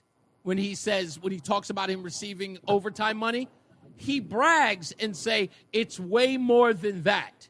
Which shows the degree of arrogance coming out of Brian Fahey, which again would say to me, what do you mean it's more than that? Exactly how much money are you getting? Because he felt like I could just say that on camera. What are you going to do? Yeah, it's total arrogance. And he's seen that probably for 10, 15 years. and it's just like, a new day at work. This is the way it's always done. Exactly. You know? Exactly. Why are you bothering me on my front porch? We always do this kind of stuff, you know? Yeah, it's incredible. Thank you, big guy. I appreciate you, Tom. Let's go to my friend Fred in Middletown. It doesn't look like we're going to live in Middletown, Fred. My wife is no, it doesn't look like that. She is looking. I got a meeting later on today. What was the deal breaker? No, it's just we couldn't find anywhere, and we're supposed to be having this online chat with somebody in Manchester. I used to live in Manchester, which I really did like. It wasn't that bad of a town. I don't know how bad it is now or how good it is now, but we're supposed to do an online call with them later on today. Well, like Middletown, it's got that amazing mile-wide main street, so it's got that in common. Hey, if I could get Fountain Village across the street from Wicker Park again, I would love it, because then I can fly my kite. Yeah, all right, you like a kite. Boy, I love that's that. Free, man. That's a free shot. So, a couple things. One, Don from East Hartford is Tim from Hamden in blackface. He's just, kvetching. And, what's Todd left? He doesn't even call. Like, he will only call the old white man. Otherwise, which is interesting, right? And what I think that's about is this has always been commonplace. Whenever I decide to get into a debate with people who are on the left, and I love the fact that Tim at least takes the old college try. He'll swing with you. He'll swing. He will. And that's good. And I love it. But the others just don't want to come in because, and I know it's because they start to realize that they may be caught in their own, they may paint themselves into a corner. And I get that too. So I don't mind. I don't mind. It's no big deal. The other thing I missed, the 4 to 5 yesterday, the interview with the guy, but I've been listening and I came up to speed on it. And from what I got, now real quick, going to a guy's house is rude, but that's fighting fire with fire. There's a time to use water and a time to use fire, and nothing freaks someone out like beating them at their own game. So by being like aggressive and rude, he just brought this guy out. And now, we see in the fullness of time it was the right thing. It was one of those things where I always say this, and I had this debate with my ex-wife. And it is very, very simple. I always say that, look, if you're going to be in a fight with someone and you want to expose how wrong or how bad they are, the only person who's going to make that happen is you, right? If you're the good guy in that debate, you have to perform as the good guy. You can't turn around and say, well, the reason why I punched him in the face is because he punched me in the face. And I'm using that term figuratively. You have to, if you're the victim in all of this, you have to perform as the victim, right? You've got to put you have to martyr yourself. And there's a reason why Sean Paul, no matter what the criticisms of Sean Paul Reyes there are, he was able to look like the martyr here because of Brian Fahey's actions. Coming out of his house, speeding up to him, getting in his face, spitting in his face with a weapon, with a firearm in his hand. It absolves Sean Paul Reyes in every possible way. And you almost feel like if you take Fahey's side on this, you almost have to stretch the imagination because it's on video. Yes. So just put, the word spearfisher in his middle name. That's Sean Reyes guy, spearfisher. And closing, yesterday you were given credit to all the people who've helped with the show. Yes. I tried for a minute with the word copying that you did, and you always, and I meant you, I said, I told you I was going to forget some people, Fred. Yes, you are definitely one of them, and you did that. You did it in a very, very positive way, and I've always loved you for it. I gave up, though. It was an exercise. Well, people started giving you crap about it. They were coming to me and just like, that Fred is always trying to correct it. I'm like, no. I had to defend you. Because I said, no, he's not doing it in a malicious way. A real quick line on that. The people who love you don't care. That's right. And some of them even consider it a cute affectation. And the people who hate you don't speak nearly as well as you do. So there it is. Yeah, no, that I can appreciate. Thank you, sir. Much appreciated. Gosh, now I can't wait to talk to Donna now. I can't wait to find out what that's all about. Hey, Fritz the Cat, how we doing, sir? Please send Chrissy my love and congratulations to her. Let me see. I've got what do I got coming up? I got Negro Nonsense coming up. I got Hollywood News coming up. So don't miss those things. I'm probably going to extend Negro Nonsense to one whole segment because there's something really, really being untold about this story that you may have heard about.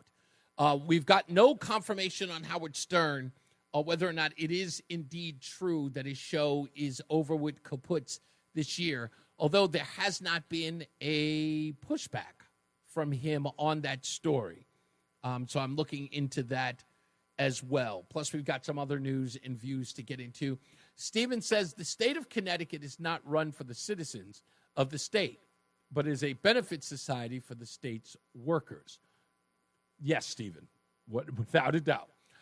Raymond says, I've never heard anyone claim Reese's words were beating them up before you, and I know him from New York. That's right. Ray knows me very well. Ray knows me very well. And Magic Man Ray. What else has got? I got pretty much nothing else other than this stuff we got coming up. Avelo Airlines. I promised I was going to talk about that as well. So plus, your phone calls at 860-522-WTIC. Maybe I'll give, what's her name, Karen, a call, see if I can get her on today as well to talk about the new building when that's going to be up and running in Torrington for Friendly Hands Food Bank. I'll text her now, see if I can get her on the line to at least get an update. I don't want her to think that I'm upset with her about, that. I understand getting the governor there was a big deal. It brings attention to it, getting the press there. And I even said there was going to be, it sounds like a little bit of friendly fire, but it's not on her. She's doing God's work there. But the governor, I'm disappointed in him. And as everybody should be. And if you're an opponent to him, Aaron Stewart, who promised you'd be on this show, where's that at? Rachel? What's that? What happened, Rachel? Aaron going to come on the program? Is Fazio running? I heard he might be running. I know he'll come on the show. Has he announced yet? I got to find out if he's announced. Adam, tell me whether or not Fazio is announced yet. I don't think I saw that. But if he has, let me know. Fazio will come on the show. Talk to him about what he's getting done. And all that other good stuff. Oh, yeah. Also, I got to make sure that I mention tomorrow's program from Newsmax. And, of course, resident of Greenwich, Connecticut, Carl Higbee will be on the show tomorrow. His show airs at 5 o'clock on Newsmax, but he'll be here at 3:30 tomorrow to talk about his show and a whole bunch of other stuff going on in Connecticut. Stay locked in. Reese on the radio is on WTIC, News Talk 1080. Yeah, Negro Nonsense coming up in a little bit. We're talking about anything and everything under the sun. We've also got Hollywood News coming up. Also talking about Avelo Airlines and them taking it on the chin. Somebody told me, or somebody just, Salvatore, I'll just say who it was. Salvatore just sent me a message. It says that Fountain Village is a dump now. Is it really? Like, what do you mean when you say it's a dump? It wasn't that much of a place when I lived there in 2004. It wasn't, like I said, it wasn't, I'm not going to say it was like luxury. It was just an apartment. We were just trying to find a place real quick, fast, in a hurry, and we did. I mean, I thought it was nice enough. The neighbors were nice enough. Our next door neighbor was a really, really nice family. And I don't know, just I kind of enjoyed it there. I don't have this. I'm nothing like my wife. Okay, my wife is very froofy and very highbrow. I'm just a regular schmo. I can live anywhere. I don't have a preference. I don't want to live in the hood. Don't get me wrong. I don't want to, bang, bang, shoot 'em up neighborhoods. Nothing like that. But I can live anywhere. I grew up in such poverty, just having a place to live and lay my head is enough. I can appreciate highbrow just as much as lowbrow. So when someone says it's a dump, it's nothing against you for calling it a dump. Maybe my standards are just not as high as everybody else. Do you have those standards at all, Roland? Like, are you a guy who can't live? Like, what's a condition that you can't fathom living in a place? I mean, I know the obvious, like roaches or rats. Yeah. I'm with you there. None of that. But as far as the conditions, like in a community, are there, like if it's busy, if it's loud? Like I'll admit, I never want to live in a town where I will hear police sirens and fire truck sirens again. Like New York was a deluge of that stuff. I don't want to live in a town like that. I love a quiet town. You know how you watched a movie or a TV show and there's a person in an apartment and the train comes and shake their house when it comes by? Yeah. Yes. I don't want that either. No? Okay. Yeah, I will. You know what? That's another thing. Train tracks and airports. I don't want to live near those. Well, I live near airports. You do? Yeah. Okay, so when a plane goes by, like can you see? I don't know. It looks like a movie. Okay, so you you can see inside the window. Is it that bad? I don't know. Yeah, it's pretty scary. I don't want to. I'm not putting down New York, Raymond, although I hate it. I'm not putting it down.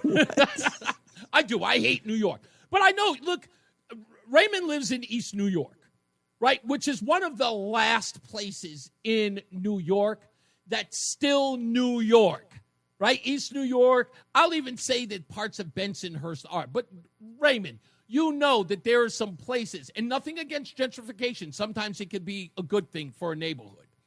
But there are some places where you go that aren't exactly New York anymore, right? There are some places like that.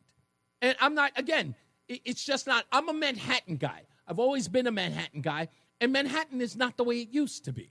It just isn't. It's turned into a mess. I'm an Upper East Side guy. Never been an Upper West Side guy. I don't care what anybody says. I'm an Upper East Side guy.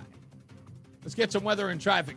Jason kind of reading us out. So we got Matt Benz and Mark Christopher in the BPS Traffic Center, who's only been in New York to visit. Will never live there. No, I've never lived there, but there's no place like it. It has such an incredible buzz. What's your favorite part of the city? If I had, my favorite part when I was there was Washington Square Park. It was my home. I loved Washington Square Park. It's where I feel like my formative years as a 20-year-old living in that era. I was on MTV. I was dancing on MTV on Club MTV. Wow. And it was, for me, the epicenter of the entertainment world was Greenwich Village. I fell in love with it. No question about that. The self-proclaimed love child of Rush Limbaugh. They're running a strange program, y'all. Reese on the radio on News Talk 1080 WTIC. It could happen. You know what time it is. Negro nonsense. How dare you? Negro nonsense. How dare you? Negro nonsense. How dare you? That's right, folks. It's time for Negro Nonsense. And this one I want to spend a little bit of time with because there were some people online who were upset about this. But I think they're upset for the wrong reasons. It was announced yesterday that the Soul Train Music Awards and the BET Hip Hop Awards and the BET Awards were going to be canceled. Suspended even was the term that they used. But folks, they're not coming back. I don't care what anyone says. They're not coming back. Aside from the fact that no one is watching it, because that goes without saying, no one even recognizes the groups and the people that are being celebrated on either one of these award shows. There are just so many people within that genre. Not only that, it has almost become a waste of money for the network that owns both of those award shows to put them on, with the waste of money involved.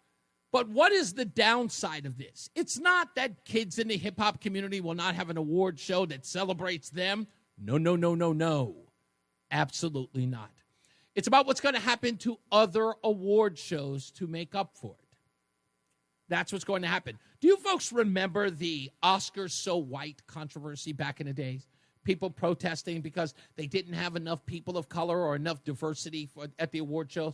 Well, that's what is going to happen here, which will only destroy those things. The American Music Awards, the Billboard Music Awards, the Grammys, whatever the award show is, the SAG, the AFTRA, whatever it's going to be, those things are going to end up being destroyed. So this is the beginning of the end for people patting themselves on their back in the arts, which is also going to affect the arts, which many people say helps a lot of inner city kids or troubled kids. It's just going to give, this is another road by. So do I want the BET Awards and the Soul Train Music Awards to continue? Of course not. It's a joke. No one cared about it anyway. One of the things that used to drive me crazy, some 10 years ago, I famously said, what did you create these for in the first place? That you would be concerned about the Oscars or the Grammy Awards being so white. What did you create the Soul Train Music Awards for? What did you create the BET Awards for? What did you create the NAACP Awards for? The reason why those three award shows were created, why? Was because they didn't think they were being represented enough in the mainstream awards. So we are going to honor ourselves. That's what the purpose was. But what happened? Those weren't enough. And those people realized that nobody really wanted the Soul Train Music Awards. No one really wanted the BET Awards. No one really wanted the NAACP Awards. They wanted the white stuff. They just did. Everybody knows that. And that's why we're here. And what's going to happen? Now that they no longer have these, they will commandeer the other ones. And guess what? Just like the state of Connecticut, they'll bow. They'll bend a knee and say, all right, whatever you want. And then the entire thing will be messed up. The entire thing will go by the wayside and it'll be over. And we'll never have to deal with another award show ever. And I'm not going to lie. It pains me that those award shows can't be the place where we go and enjoy and celebrate music and celebrate the success of the arts, no matter what it is. I don't mean that with the Tony Awards. I'm sorry. I could never get into those things. Never could. But the other award shows, I don't know.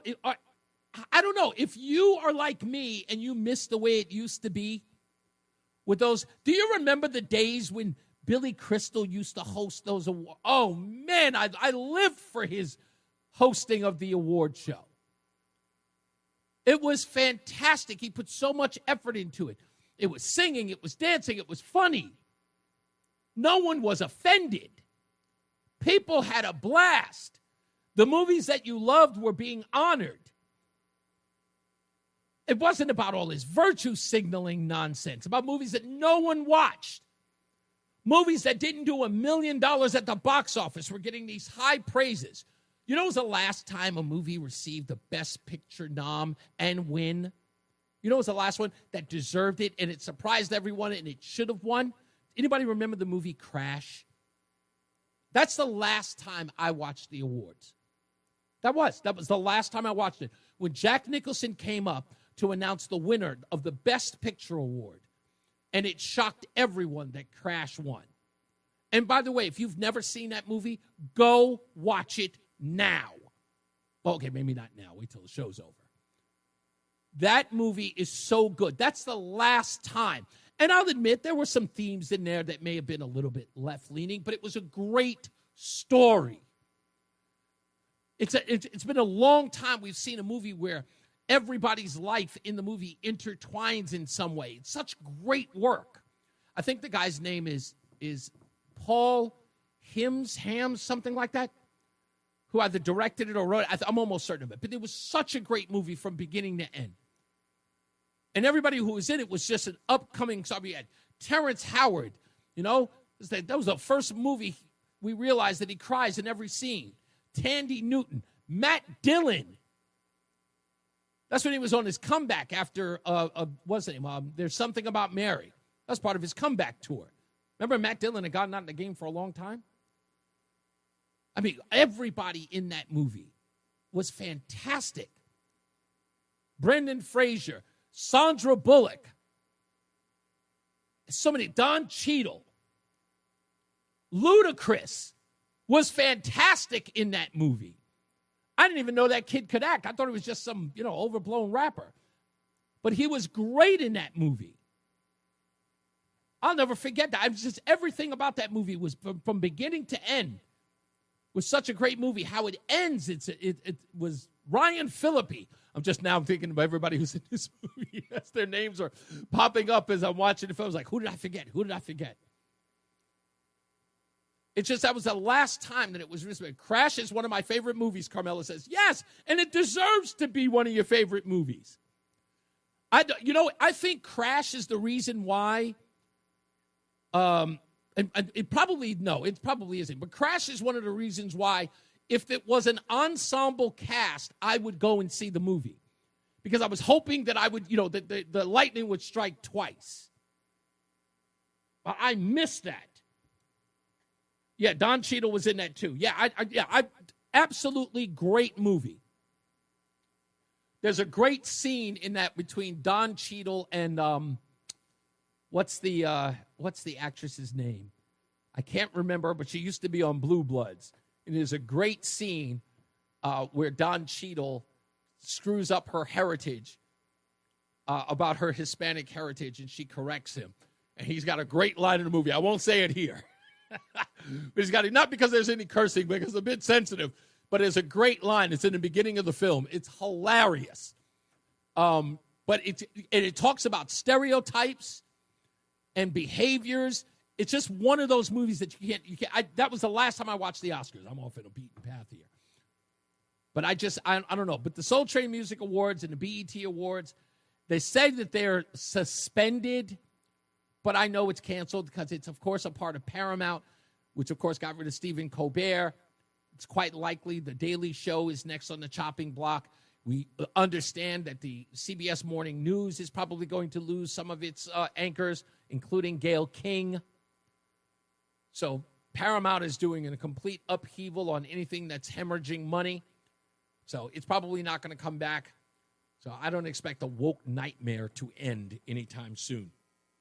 So Jennifer Esposito. Thank you, Julie. She's right on it. Let's go to Jeff in Marlboro. How are you, Jeff?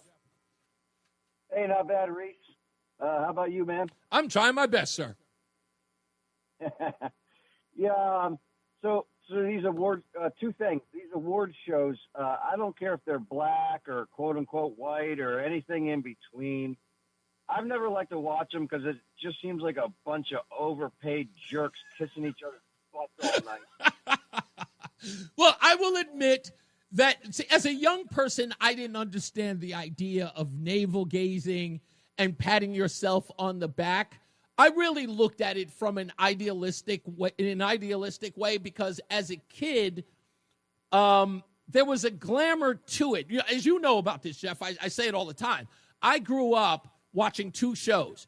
Politically, I watched the McLaughlin Group, and then entertainment-wise, I watched the Lifestyles of the Rich and Famous, because when you're poor and you can't travel anywhere, Robin Leach was taking you all around the globe. So I kind of lived vicariously through that show. So the celebrities... Yeah, that was kind of a good show. Yeah, so the celebrities on that show, I kind of, developed a relationship with them in the sense of, oh, I know him. Oh, I watched that show. Oh, I love this setting. I learned more about the globe and about the world that we live in and places that I had never seen. I was never jealous or envious. I celebrated these people who were they were celebrities. I understood that. So watching the Oscars and seeing someone come up who showed them not so much as the red carpet, but people who came on the screen to award other people in their works, I took it for what it was worth. They were celebrating the acting career or the job of that individual. I didn't really look at it from the, bloviating celebrity was patting themselves on the butt. Yeah, but it really is. The other thing, I know you were talking about that movie. What were you just talking about? A movie? Crash. I've never seen it. You have to. I'll check it out. I was going to give an honorable mention to a movie that came out so long ago. I really like it. It had a ton of stars in it. Some of them even before they were stars, and I don't know if it won any. I don't know if it won any awards, but Boogie Nights. It's like an incredible movie. That, you know what? I did see that, and I will say there are a lot of stars in that movie. I don't know. I don't know if I was a big fan of that. Everyone was talking about it, of course, because of its, it's explicit, for lack of a better word. But I don't know. I didn't really understand like what the big rave was about. I watched it because I was a movie watcher, but I didn't walk away from it saying, wow, what a great film. Oh, you know what it was? Let me tell you, Jeff. I will tell you this. You know what turned me off from that movie? And if I'm right, Mark Wahlberg's character becomes a rock star near the end, right? Well, no, he tries to be. He tries to be, right? He tries to be a rock star. Okay, so this is what turned me off from the movie because I knew this part in that film, and it really, really annoyed me. So the song that he sings in the movie where he's trying to be a rock star turns out to be a song from the 1986 cartoon film of Transformers. A song called, really? Yes, it is. A song called You Got the Touch. And I remember, that's right. I remember how outraged I was that they were putting that song in this movie because that is the title track from the Transformer movie at the near the end when Hot Rod finally gets the what's the name? The Matrix. The power of the Matrix, and that's the song that they play. And Mark Wahlberg sings it in Boogie Nights. I did not know that. I know. Don't get me. I told you. I'm the worst person when it comes to this movie thing.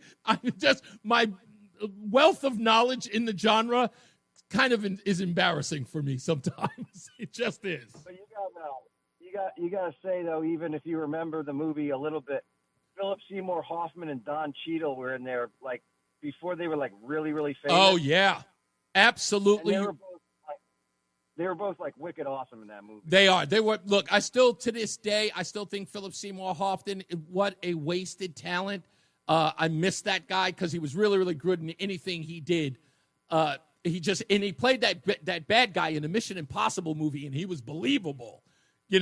As a short, pudgy, blonde-haired guy. As a bad guy, he pulled it off, which, again, is a testament to his acting chops. So, yeah, I miss him. It's sad. There it is. Thank you, Jeff. I appreciate you. Let's get a check of the weather and traffic with Matt Benz filling in for Jason Catarina and Mark Christopher's in the BPS Traffic Center. There's the song. You got the touch.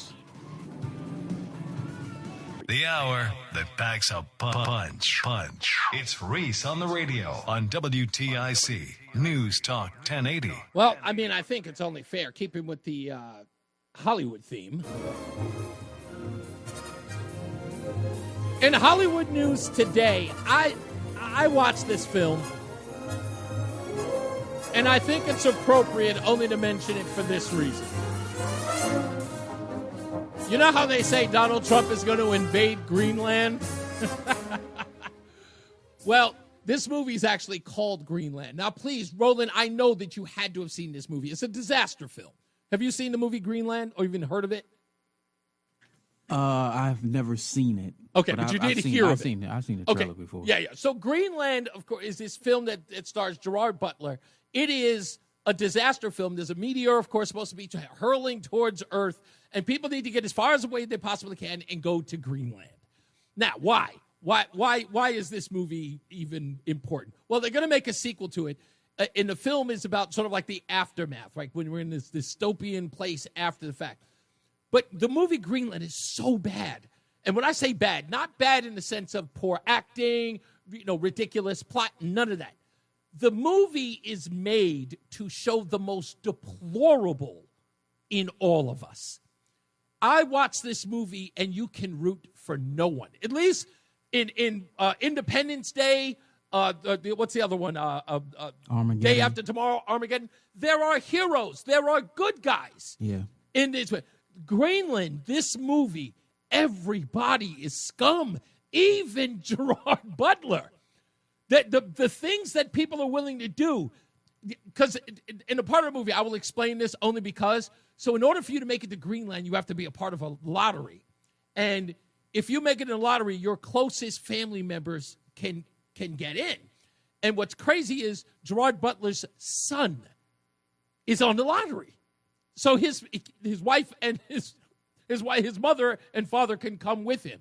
And they're all together when all of the alerts, and you see people in a way that is absolutely the most despicable, the way in which people behave. There is even one scene where someone trying to save their own life kidnaps the boy. That's how bad it is. Just everybody in the movie, everyone you meet is scum. And I've never seen anything like, at the end of the movie, I felt dirty. I was like, what is going on here? It's just not one person was redeemable at all. And at the end, I felt disgusted at humanity. And so they're making a sequel, which only makes sense. Now that I'm looking at it, I'm going, yeah, of course we should make a sequel to this travesty. But if you do, go check it out if you're interested, and get back to me and tell me what you thought. I just had to make. It's really, really that bad. And they're making a sequel, and I'm saying to myself, can I watch that kind of deplorable behavior again? Yep. Of course, I'm all in. Reese on the radio is getting ready to drop some knowledge on WTIC News Talk 1080. I just saw somebody's comment in the chat room. Michael A. says that Gail King, when she leaves CBS, she's going to go work for NASA. Katy Perry, too. Also, Steve says the best thing about the award shows was Joan Rivers doing a play-by-play for those walking down the red carpet. I think it was, what was it? Watch what? No, goodness gracious. I can't remember what that show was. But, yeah, you're right. Joan Rivers, she's a treasure. I miss that woman. God, one of the funniest comedians around. And I mean comedians, I mean male or female, definitely, without a doubt. Let's go to Fulton real quick before we go into the Avelo story. What's going on, Fulton? Fulton? Okay, maybe not. That's all right. May have been on hold too long. So the Avelo story. Listen to this. These are the attacks on Avelo Airlines. Now, I don't know if you know this, but I looked at some of the numbers on what people spend at Avelo in order to fly across the country. Some of these rates are like under $100. This is a really inexpensive airline. And they go to, I guess almost anywhere. But to be an inexpensive airline where everything costs everything, you would think that you wouldn't try to intimidate this business out of business. But listen to some of the criticism. This one from Dick Blumenthal. Blumenthal has been one of the most vocal critics publicly condemning Avelo at protests and in statements for prioritizing profits over principles. Profits over principles. They've got flights as low as $125. They're prioritizing profits over principles. And in April 2025 protest in New Haven, he stated to the president of Avelo, "You really stepped in it. You made a bad decision," emphasizing the airline's role in what he called inhumane deportations. He joined other lawmakers in demanding transparency from Avelo about the ICE contract and spoke at rallies highlighting safety concerns for detainees on such flights, referencing reports of shackled passengers. Okay. This one from Ned Lamont and also Attorney General William Tong. Governor Lamont criticized Avelo for the deportation flights. That was in April of 2025, stating it was exploring alternatives to its subsidies for the airline due to local pressure.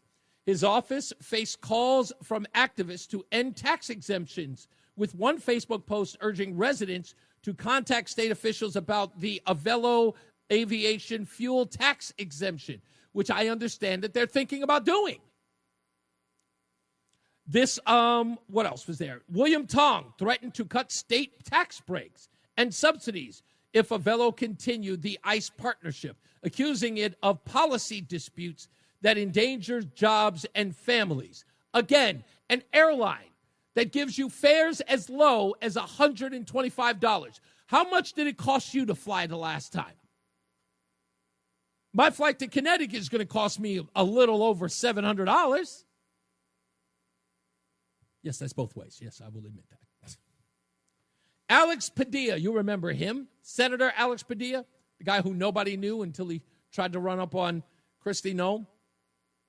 He slammed Avelo in May for the deportation flights, demanding transparency alongside Blumenthal. He criticized the airlines participating in what he described as illegal and immoral. Nothing they're doing is illegal. Nothing. Not a damn thing. And again, cheap airlines. People who can't afford to fly all across the country go to Avelo. And they fly more.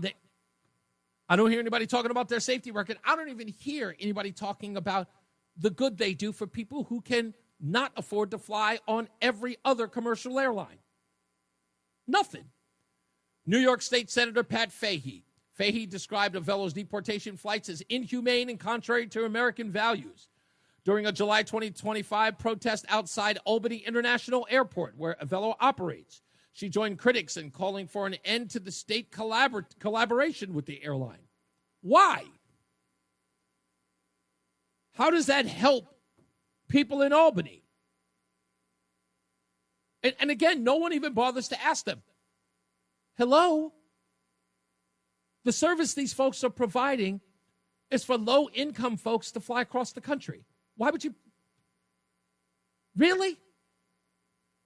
Other notable contexts, let me see. Broader boycotts, petitions signed by thousands. They were amplified by politicians like those in Maryland. Governor Wes Moore, he wants to end Avelo's ties with Baltimore Washington Airport. Josh Hawley has criticized the airline in general. Wait a minute. Who? Really? Josh Hawley has criticized them? Oh, that's just for their service and fees. Okay, well, that's okay. I'm not going to lie. If they're charging people for fees while, of course, like if they're charging them $125 for the flight and then charging them $100 for bags, yeah, of course, you criticize that. If that's what they're doing. Lord knows that's what they're doing on a lot of other airlines. I don't want to say any names. Don't want to say any names. You know who they are. You know who they are. Just saying. But yeah, but I'm trying to figure out. They're working with the federal government. If I'm the CEO of Avelo, I would be saying, hey, President Trump, can I get a hand here?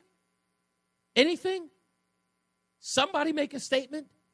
These folks are trying to put an end to my business. They're telling people not to use my airlines. People are trying to shut me down because I'm working with you. And look, again, you could boycott it all day, but Tesla's feeling it. I don't think I think that's going to die down. I think Tesla's going to be back in the running and very soon. But Avelo, for what they provide, look, I will say this until the cows come home. You've got an airline that has affordable flights. You got to protect that. You just do. Even people who don't agree with Donald Trump agree with paying less for airfare. They just do. Sokolowski says jets run on compressed air. They just need fuel to get going. Says I've flown. I'm sorry. My apologies, Doug. I've flown Avelo 4 times. No issues. There was a return flight issue from Orlando to Connecticut, but it is what it is. Yeah, you get what you pay for. Southwest was my go-to before, and now he flies Avelo, Doug says. Business is about money, not feelings. Yeah, but again, my first deal would be contacting the White House and saying, look at what they're doing to me. And if it is affecting my bottom line, I would maybe up the contract with the federal government. I was like, we're going to need a couple of more dollars to make up for this. But instead of doing that, right, providing more flights in order to make up for the losses, they should be coming to their defense. And I really don't believe that Avelo should stay quiet. Somebody said because of the expansion at Tweed that they don't want to ruffle any feathers. Well, what good is it going to do if they run you out of town? That's the part I can't seem to understand. If they run out of town, who cares about the expansion? Now, if I'm not going to lie, I would not do business with Connecticut if that were the case. Especially if if I've got the Attorney General, I've got senators, state and national senators showing up at protests. I got the governor of the state coming after me. Why would I do business with them? I get the hell out of Dodge. I'm done. Forget you people. Sorry, folks. Can't do business with you. Maybe talk to your governor. Maybe talk to the Attorney General. Tweed has a history of running companies away. Yeah, I heard that too, Doug. I heard that too. They don't seem to care. So what are you going to do? Let's go to Stevie V. What's up, buddy? Hey, with the Biden administration, the Obama administration, what did they do when they deport illegals? Did they have them walk? Yeah. Well, it turns out that Avelo worked with the Biden administration just a few years ago. No one had an issue. Yeah, exactly. And again, that's the whole part, is that I would be making that clear, but Avelo seems to be incredibly silent about this. It just doesn't make sense. It certainly doesn't. I mean, they're missing the boat on that one. No pun intended. Yeah. Yeah, I mean, they should fight really, really hard and push back. In fact, even release a statement to tell these folks, take a walk, or appeal to the people in Connecticut and say, hey, man, we're trying to do you guys a favor, and these guys want to run us out of town and make you pay higher prices. And I would ask for that pushback. That's what I would do. Thank you, Stevie. I appreciate you, sir. All right. You got it. Yeah, I mean, that's what I would do. You got to incorporate these folks. Henry says, Avelo is cheap, but too high occurrence of canceled flights at the last minute. Okay, I can understand that. Is it? But I will ask you this, Henry, if you could, maybe, you can tell me this. Are the cancellations due to maintenance or weather? Because if it's weather, I can understand it. If it's maintenance, then that's another issue because they've got to work that out. But, as Doug said, it is what it's kind of, you get what you pay for. In fact, I think this is Doug here. Is this same Doug? Yes, it is. Hey, what's going on, sir? Hey, just want to comment on the topic at hand. Yes, sir. So, yes, go ahead. I'm listening. I mean, the issue is that, the federal government is trying to, manipulate the dollar amounts, and everybody is in a panic about, where the funding is going to come from because everybody is worried about where the funding is going to come from.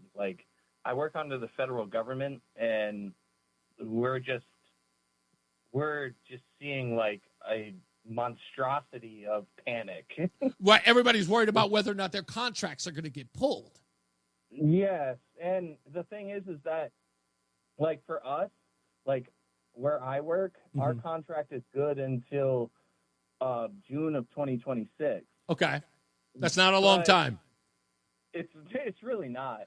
So everybody is in a panic. Yeah.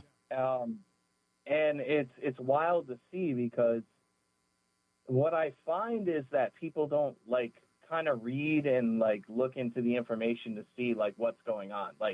I know where I'm at. I know I have about a year left, maybe 2 years, right, of what I can do in my job capacity. Again, I'm a plumbing contractor. I have a lot of options. Right. So I'm not worried about it. Yeah, your job's recession proof. Yes and no. Okay. A lot of companies aren't hiring right now. Oh, okay. Because they're worried about the economics behind it. So it's kind of like what I'm dealing with right now. It's I'm dealing with the problem of trying to place new guys who are trying to get out there and get to work. Right. Who want to work. Well, And let me ask you this, Doug. It's a tough avenue. Let me ask you this because you're dealing with, okay, so you have a guideline right now, or at least you have a guardrail. You understand that the contract's over in June of 2026. When do you start weighing your options on where your next gig is, or do you know, like, an extension? Like, when will you know whether or not that 2026 is the deadline or if it's extended to 2027? How much between the end of the contract, before or when the end of the contract happens? So somebody like me, which I'm very involved in politics, which is why I listen to your show. Thank you, sir. I mean, you bring up, like, listen, you know me. I've sent you messages. Yes, sir. I am very interested in what goes on publicly for the people, like, in the state of Connecticut. Mm-hmm. And I work for the state of Connecticut, even if it's on a federal level. And I'm proud of what I can do for my students. Mm-hmm. That being said, I can't control how other people, like, manipulate the money and, like, I don't know, backhand me. Yeah. So it's tough. It's like I'm trying to do the right thing, but at the same time, I'm getting slapped in the face. Yeah. It really puts you in a position where you have to like, protect yourself.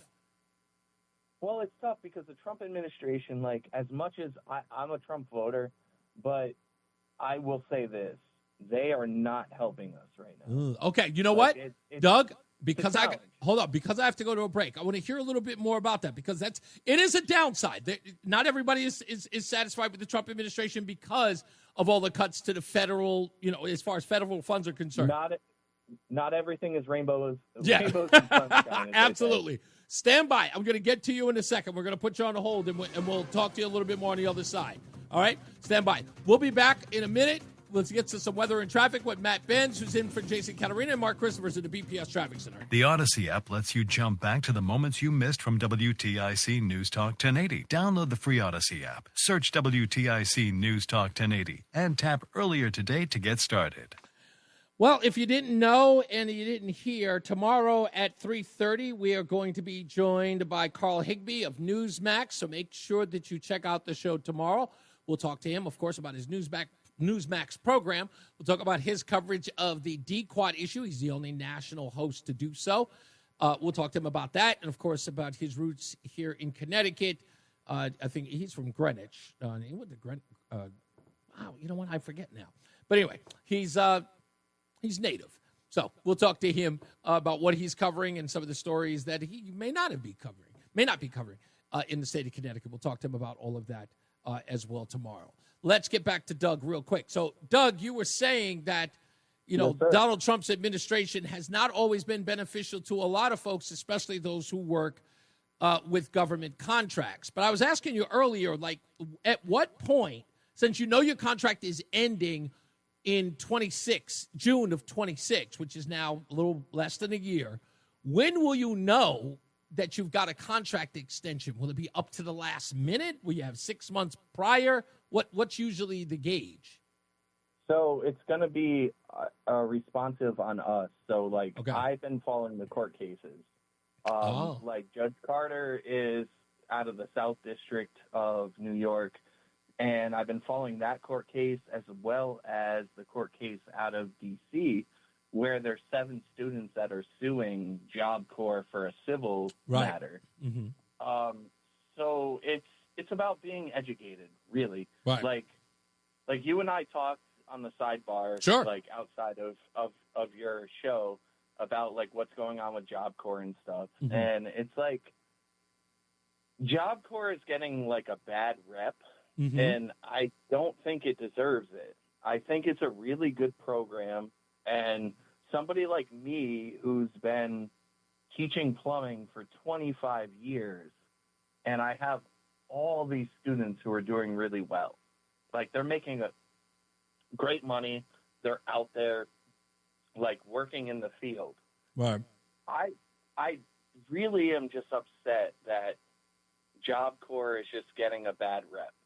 Like, it's supposedly like a bad place that bad kids go. But that's because look, that I know. I will admit that the common theme or refrain about Job Corps is that it caters in a sort of group home, very, very ghetto and urban way, but it does a lot more than that. which you and I are going to have a discussion about that soon. What I would want to do is I would love for you to come down and visit. I am going to. Trust me, without a doubt. I'm going to make sure that I do. One, because, now that, it's official and Reese on the Radio is going to be here, what I will do is I will get the right people paying attention to this that haven't been paying attention to it as of late. And I promise you that. But you and I are going to, we're going to have lunch or dinner. You and I know the same people, so okay, it's not like we can't make it happen. Absolutely. I'll be very, very upfront that Job Corps is a place for people who need a second chance. Absolutely. Don't worry, Doug, let me get. It's not about them being a bad person. It's about them not being able to do what high school tried to make them work. I totally get it. Don't worry, we're gonna have our discussion about it. I promise you, and I will talk privately. Right. Let's get weather and traffic in here. Matt Benz is in for Jason Calorina, and Mark Christopher is in the BPS Traffic Center.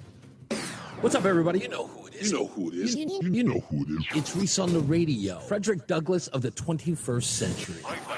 It's WTIC News Talk 1080.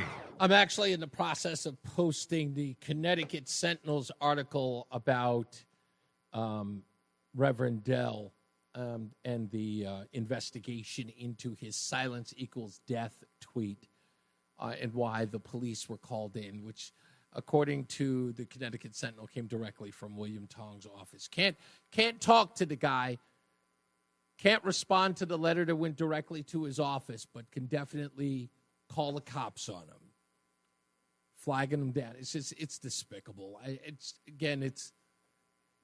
It's exactly where we are in in so many different places. Just people just don't have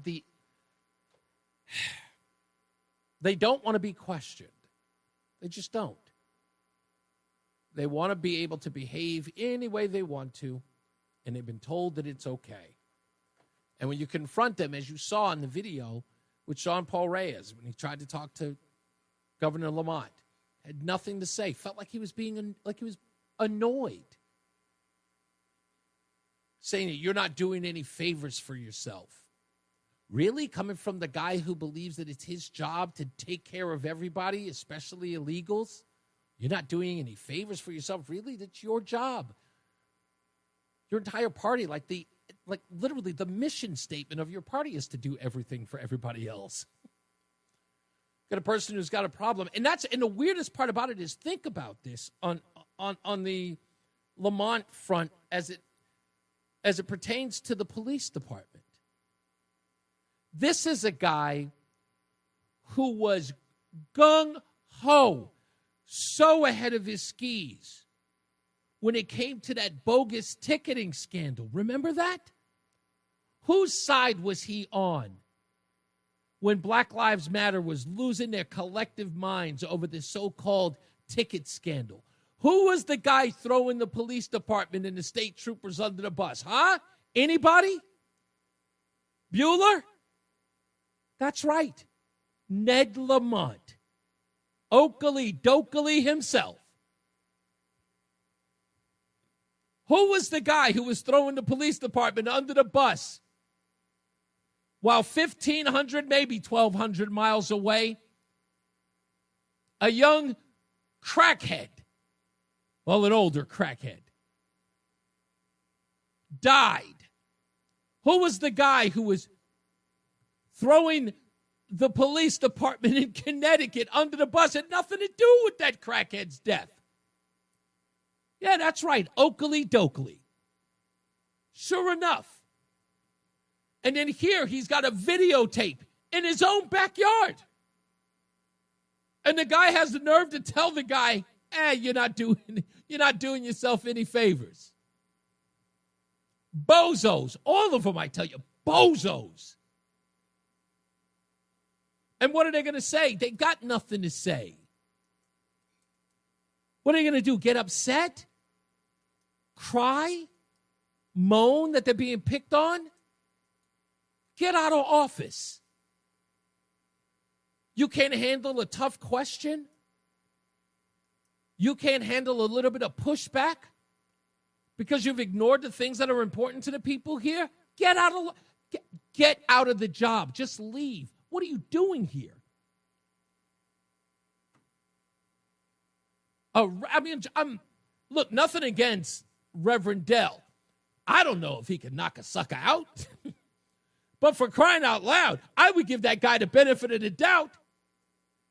He's a man of the cloth. You think that you would look at that guy and his history in the state of Connecticut, you would think to yourself, yeah, that guy looks like an active, violent person. Knock it off. The guy sent you several letters. Several. Don't even address him. But you let everybody know that you clearly got the message. You were clearly paying attention. Think about that, folks. I want you to think about this from this perspective. Reverend Dell sent him a letter to his office. A letter that William Tong did not, has not, and will not respond to. But took it upon himself to be monitoring Reverend Dell's Twitter feed and scoped out what he suggested was, quote, unquote, threatening language and called the cops on him. Which, where I come from, says William Tong was paying attention. William Tong did get the letter. William Tong did read the letter. And because he didn't like what was written in the letter, because in some way his pretty little feelings were hurt, his poor little feelings were affected, he called the cops. At the first sign that he could use, the first notion he could use against Pastor Dell. So he can send a message. Don't you be talking about me. Don't you send me any letters trying to intimidate me into doing my job. Well, I'll call the cops on you. And you wonder why people are calling you a clown? You wonder why you're being criticized? Grow a spine. Lamont, you too. Grow a spine. No one's going to take you seriously. We just can't. This is ridiculous. That anybody has to beg you to just respond. Just say, okay, I disagree with you, and here's why. It's maddening. It's maddening, and nobody, you should all be ashamed of these public officials. All of you should be. And I know there's a lot of people just going to shrug their shoulders and just go, yeah, Reese, that's just the way that it goes. I refuse. Maybe I'm getting my back up. Maybe I'm annoyed. Maybe I don't know. Maybe I just like trouble. Look at these folks. Look at what they're willing to do. Look at what half of these morons are willing to do for what they believe in. Misguided idiots. Look at what they're willing to do. These folks will glue their hands to a Starbucks counter or to an asphalt road for the ridiculous things that they believe in. No offense, our side just goes, it's just the way it is. I can't do it anymore. I just can't. It frustrates me every day. It's the reason why I have dreams about it. I wake up every morning saying to myself, damn, I can't get there sooner. I can't. It's just like I'm in this position where I'm saying to myself, I can't. And I know, look, the folks at this network, they can't wait for me to get up there because they know. I know that they're, have some bail money ready. I promise I won't do anything crazy. I'm not going to protest. I'm not going to glue myself to anything. But I'm going to ask questions. I'm going to demand answers. Anything. There won't be any of this nonsense about, well, you're creating a problem for yourself. Not going to take that for an answer. The rest of those guys who are not going to do their job and just sit up there with being stenographers. What did you say, sir? I think I missed a sentence. Say that again. What is it? Let them do that. Let them do all of that.